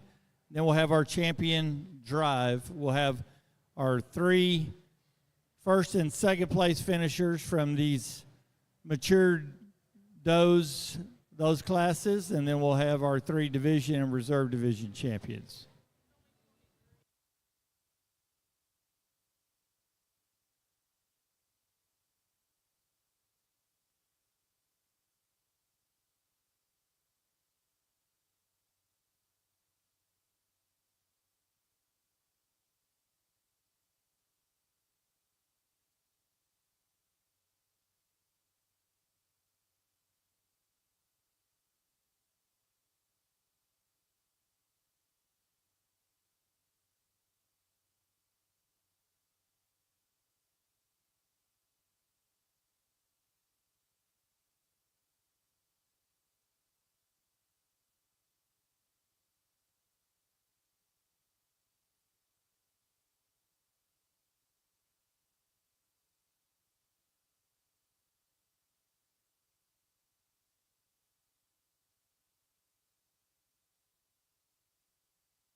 On the goat side, Class 16 is being judged. Start letting Class 17 in the holding area.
as they finalize Class 16.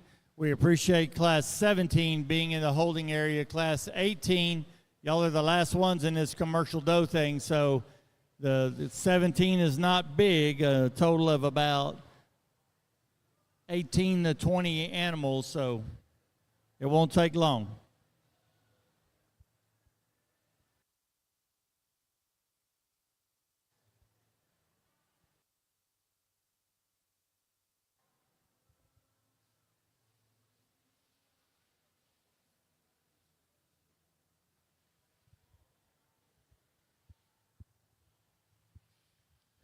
Challenging class to piece together. A lot of depth here, but again, a lot of variation in terms of type and kind. And ultimately, I thought there were 4 better ones or 4 more interesting ones. And it's just a matter of how you want to go on those. If you want some extra substance and burliness and density, 3 and 4 can suit you. If you want a little more look or a little more elegance with a little more youthfulness to them still, that's where I like the ones up here at the top end. And between that pair, there's one that's just so much better in terms of her head and the shape of her skull, and so much better in terms of how she's built at the ground from just a foot and shape and substance standpoint. And that's why I like this one to go ahead and lead off. I think her skull and her ear, her foot, quite a bit better.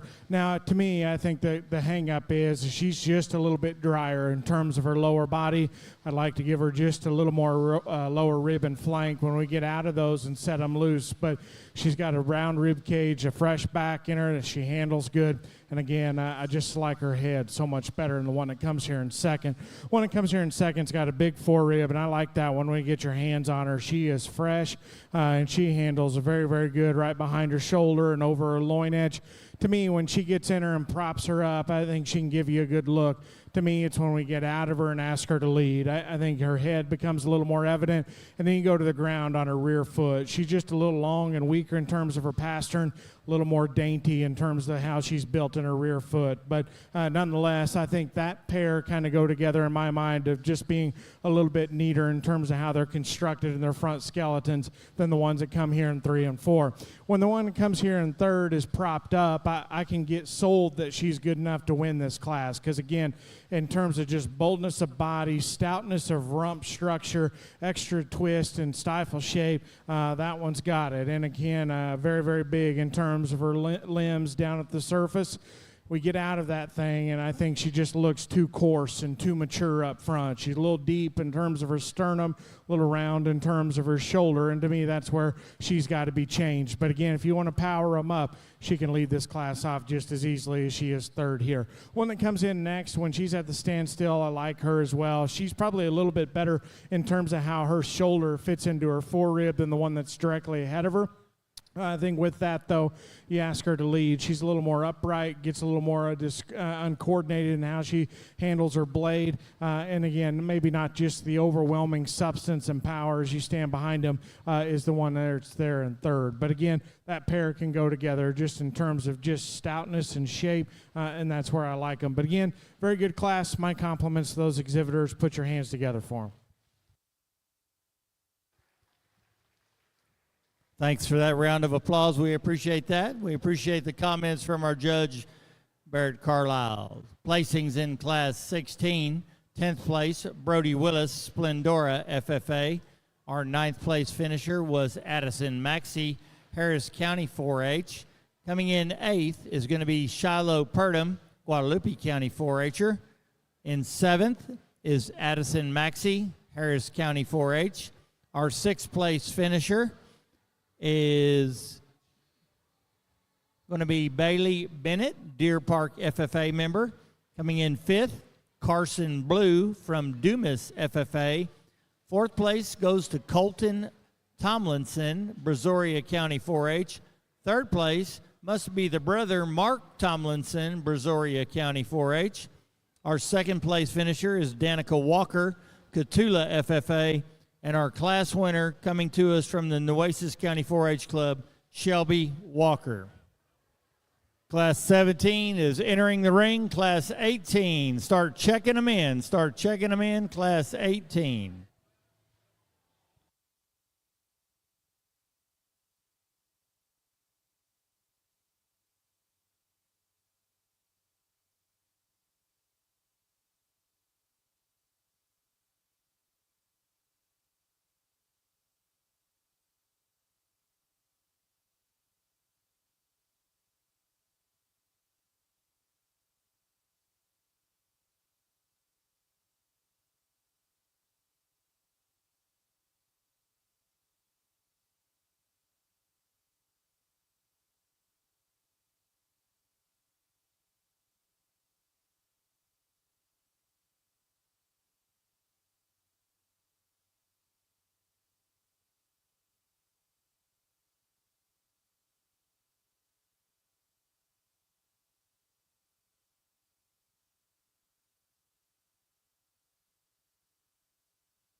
Texas Goat Breeders point winners in Class 16. First place, Shelby Walker, Humphrey Livestock. Second place, Danica Walker, Daniels Show Goats. Fifth place, Carson Blue, Daniels Show Goats. And 10th place, Brody Willis, K&K Show Goats. Thank y'all.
Another good class. I think four very different ones that sort up and some give and take here between third, fourth, on down into fifth, arguably.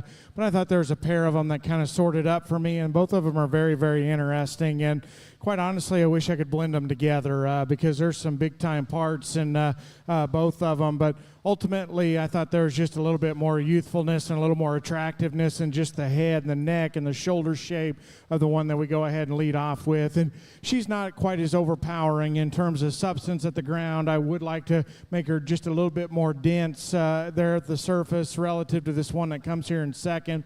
But again, the way she's constructed up front, her chest width, her body shape, and actually she doesn't necessarily hit you quite as stout and from a first impression standpoint.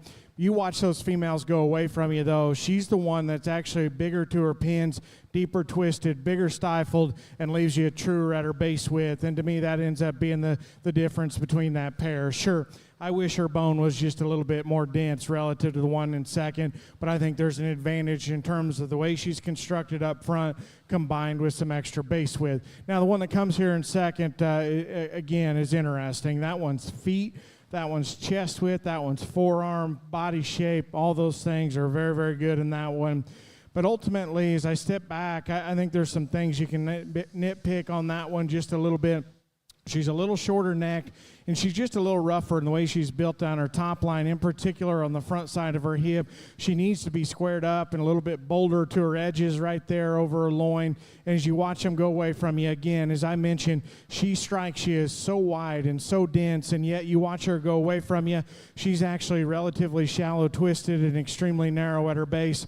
To me, that's where she needs to be changed. But again, just in terms of her chest, her forerib, her back shape, she's next level good there. And again, I like that one's bone work a good deal as well. But again, very, very interesting pair. Again, I wish you could combine those two does because you'd be cooking with gas there. The next pair is interesting. Ultimately, I like the lateness and maturity and flexibility of the one that comes here in three. She's not as dense bodied. She's not as stout from behind, but certainly you get them in motion. She's the one I prefer in terms of length of stride, the amount of comfort that she's got. And again, when you get your hands on her, even though she's not overwhelming in terms of width, the muscle that she has is very, very fresh, very, very expressive. And again, I like that one's just extra length and elevation up front.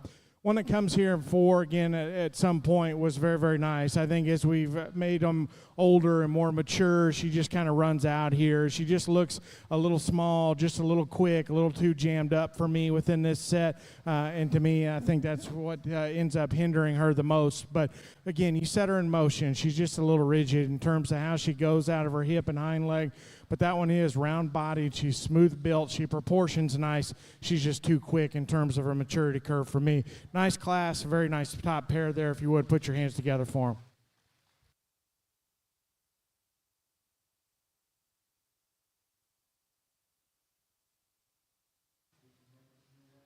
Placings in Class 17. Sixth place goes to Haley Satterfield, Jordanton, FFA. Fifth place, Kinley Land, Brown County 4-H member. Fourth place, Misty McElroy. Misty McElroy, Brazos County 4-H. Third place, Kelby Blessing, Sutton County 4-H member. Second place, Catherine Carley, Cypress Ranch FFA member. And our class winner coming to us from the Deer Park FFA chapter, Tana Windenberg. Texas Goat Breeders Association. Points will be awarded to third place, Kelby Blessing, RC4 Livestock. Fifth place, Kinley Land, Richardson Livestock. And sixth place, Haley Satterfield, Rocky Creek Show Goats. Class 18 is walking in the ring.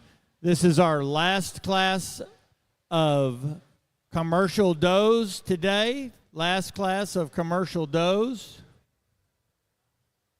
Following this, we will select our grand champion commercial doe. So we will need all of our division winners, our reserve division winners, and our first and second from the yearling aged group.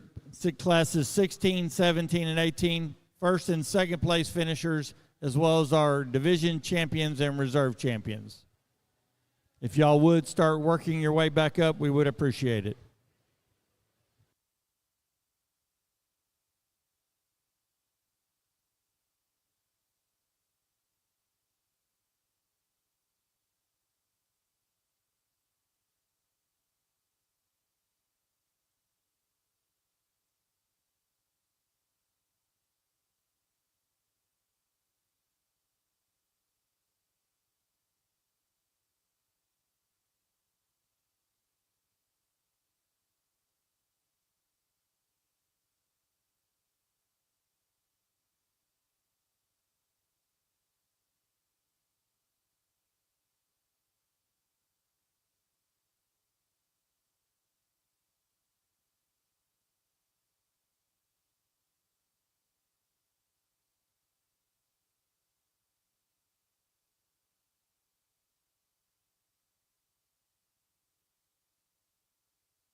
Well, good way to wrap things up here. And again, a lot of spread just in terms of maturity and where they're at from a production standpoint. Some of them are getting awfully close to being in their working clothes here, but some differences up here at the top end. I thought 3 of them kind of separated themselves, and I think of the 3, there's one that just strikes you with just a little more presence. She's well presented. She's well shown.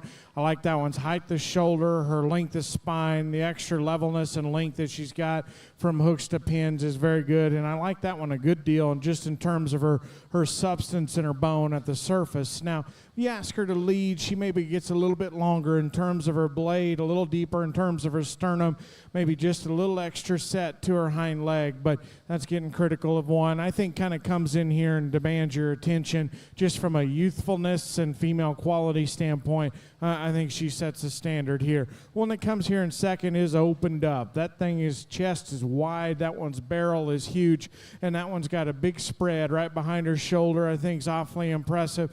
To me, I think she's one that's just not quite pieced together as neat, maybe a little bit more fragile and frail in terms of her bone work relative to the stoutness that she's got up high. And I think of the top 3, probably the furthest along from a condition standpoint. But that one's rib cage combined with her shortness of blade and spread behind her back is very, very impressive. One that comes here next is Loose Built. I think just in terms of flexibility, that one's as good as any of them. She can get out and really stride off of both ends. To me, I like that about her. She doesn't stay together quite as good. I think maybe could argue it maybe works against her just a little bit because she's so loose made, and yet she's still a little bit restricted in terms of her forerib and heart girth. I think the combination of those 2 things make her kind of break into a few pieces when she's on the go. But when the young lady gets her parked and stuck, she's awfully good in terms of her image from the side, in terms of height, the shoulder, and having some female quality. One that comes in next is just very good, and from a fundamental standpoint, she's got some width. She's sound enough. I think she's got enough in terms of volume of product. I think relative to those 3 that go out ahead of her, just probably not quite as unique in terms of how she's built. Doesn't balance up quite as nice as those 3. But again, good class there. Put your hands together for them.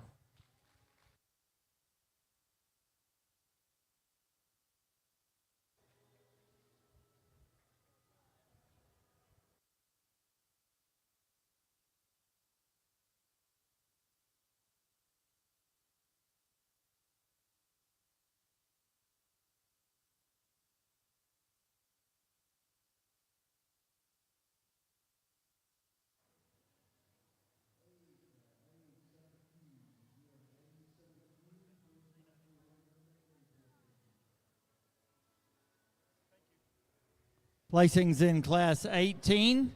7th place goes to Kaylee Knowles, Harris County 4-H member. 6th place goes to Addison Humphreys, McAllen FFA. 5th is going to be Maya Moreno, Edinburgh Vela FFA. 4th is Lindsda Perez, Kenny County 4-H member. 3rd is Bailey Bennett, Deer Park FFA. 2nd goes to Madison Wilson, Copperas Cove FFA. And our class winner coming to us from the Huffman FFA chapter, Grace Nixon. We need our 3 division winners and our 3 reserve divisions. We need first place from class 16, 17, and 18, and second place from class 16, 17, and 18. Back to the check-in area, please. Thank you.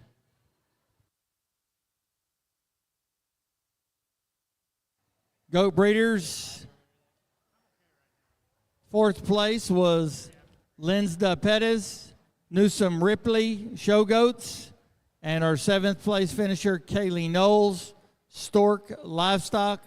Both of those young ladies will earn some points. Once again, it is a point system this year with the Texas Goat Breeders Association. You earn points from San Angelo, San Antonio, and Austin. They have $21,250 in scholarship money that they want to hand out, and based on the point values, we'll hand it out just like that.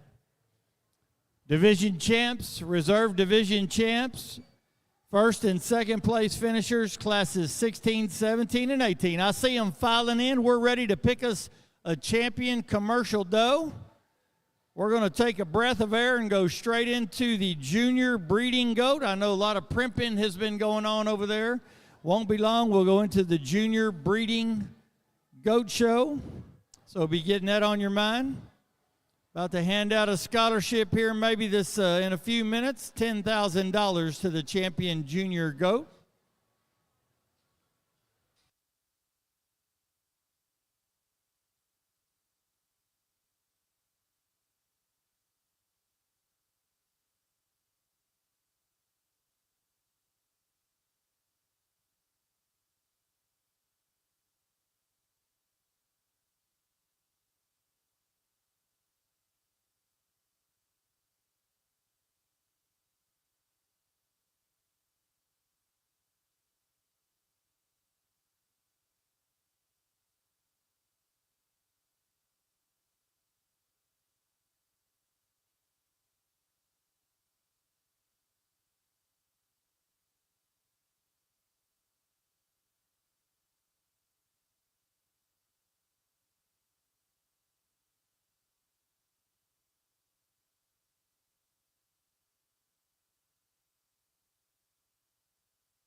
Entering the ring at this time is going to be our commercial doe entries competing for the overall grand champion commercial doe. Coming in the ring first will be our lightweight division champion,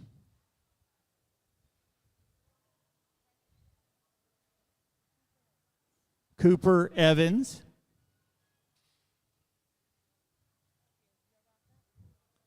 The Division II champion was Paisley Atkins. Our Division III champion is Emma McClendon.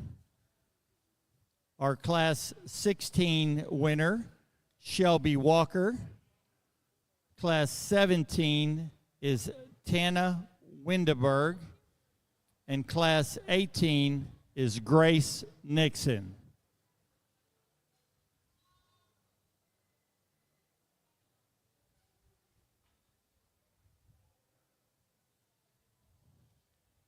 Following them in, our reserve champion, Division I, Kaylee Knowles.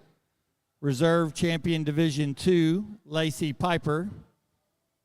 The reserve champion, Division III, Carly Parrott. Second place, Class 16, Danica Walker. Second place, Class 17, Catherine Carley. And second place, Class 18, Madison Wilson.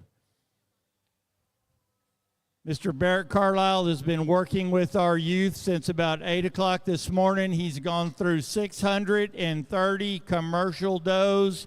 More importantly, he has worked with 630 of the finest young people you'll meet in the state of Texas. They've been very courteous. He's given each one of them a nice look, a good feel. He's talked to class as well. I think he's done justice to the commercial doe show, and I would appreciate it if you'd put your hands together for our judge here today, Mr. Barrett Carlisle.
Well, before we go any further, would you put your hands together and congratulate these 12 individuals on an outstanding day? Went through a lot of them today to get to this point, and I'm glad we can recognize these because it was not easy getting here. Obviously, numbers have grown in this show and continue to do so, which my compliments to everybody here at the San Antonio Stock Show for making that happen because this is important, and I'm glad these female shows continue to grow here in the state of Texas, and without question, a lot of it has to do with the scholarship dollars that San Antonio continues to recognize these kids with. So my compliments to everybody over here for continuing to do that. You know, again, it's been a pleasure to sort through them. We've had a lot of them today. I know it got hot, and we tried to be efficient with the time, but yet, again, try to give every kid a look because this show was awfully tough. Again, I mentioned several times, probably sound like a broken record, but you could do this show about 100 different ways, and you genuinely wouldn't get much of an argument out of me because these got to go home and they got to work for you or work for the breeders that they came from. And again, depending on where you want to go with the program, you could land on a lot of different ones out here. But I think it's been indicative of the livestock industry as a whole, just the variety and the type and kinds that we've had represented, again, makes it very challenging for me to come out here and put together a lineup that's all cookie cutter from one another. But all I can do is take the time to break them down and describe what I see in them, and I've tried to do that today. Again, there's a lot of differences here, and the champion and reserve aren't going to look alike, and that's okay. I'm perfectly fine with that, but I think they represent quality, in my opinion, and some goats that, again, aren't too extreme in any one area. Hit you with some presence, have a strong first impression, but aren't necessarily too far on one side or the other in terms of the pendulum of kind of where we're at. We've got plenty of stout ones, we've got plenty of freaks, but sometimes it's hard to get it in the middle. But I think this drive represents some quality nonetheless. Again, it's been a pleasure to be back in the state of Texas. I grew up here, grew up coming to this stock show. A lot has changed, but a lot has stayed the same as well, and that is the focus of the youth and the volunteers and the effort that they put into your young people. So before we go any further, if you would, for every volunteer that made this show go around today, put your hands together for them.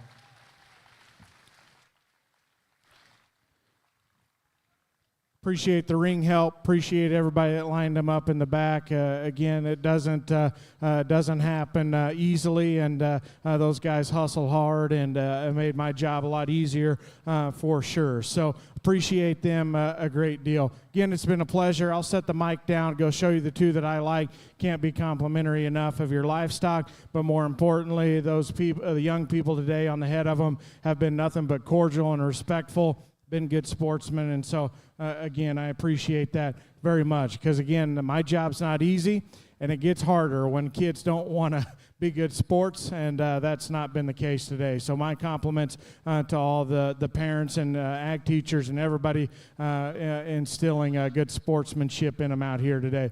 One last time, put your hands together. I'll go show you the two that I like. It's been a pleasure.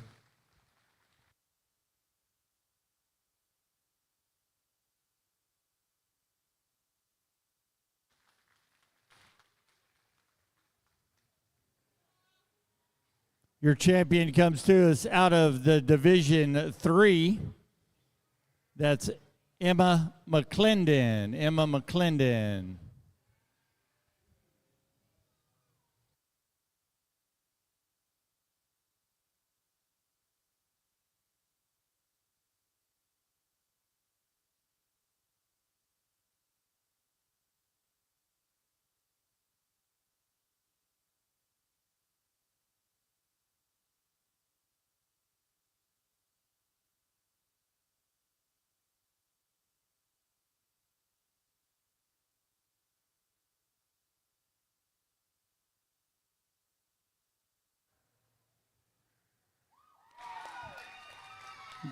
Going right back to Division 3 for the reserve champion, Carly Parrott. Carly Parrott, reserve champion, commercial doe. Congratulations to them and to all of our other exhibitors that were out here in the drive. We appreciate y'all being here. Y'all have a safe trip home. Enjoy the grounds here at the San Antonio Livestock Exposition while you're here. We do have the junior registered show. It's about 5 o'clock right now. Why don't we say 5:20? We'll get it started at 5:20.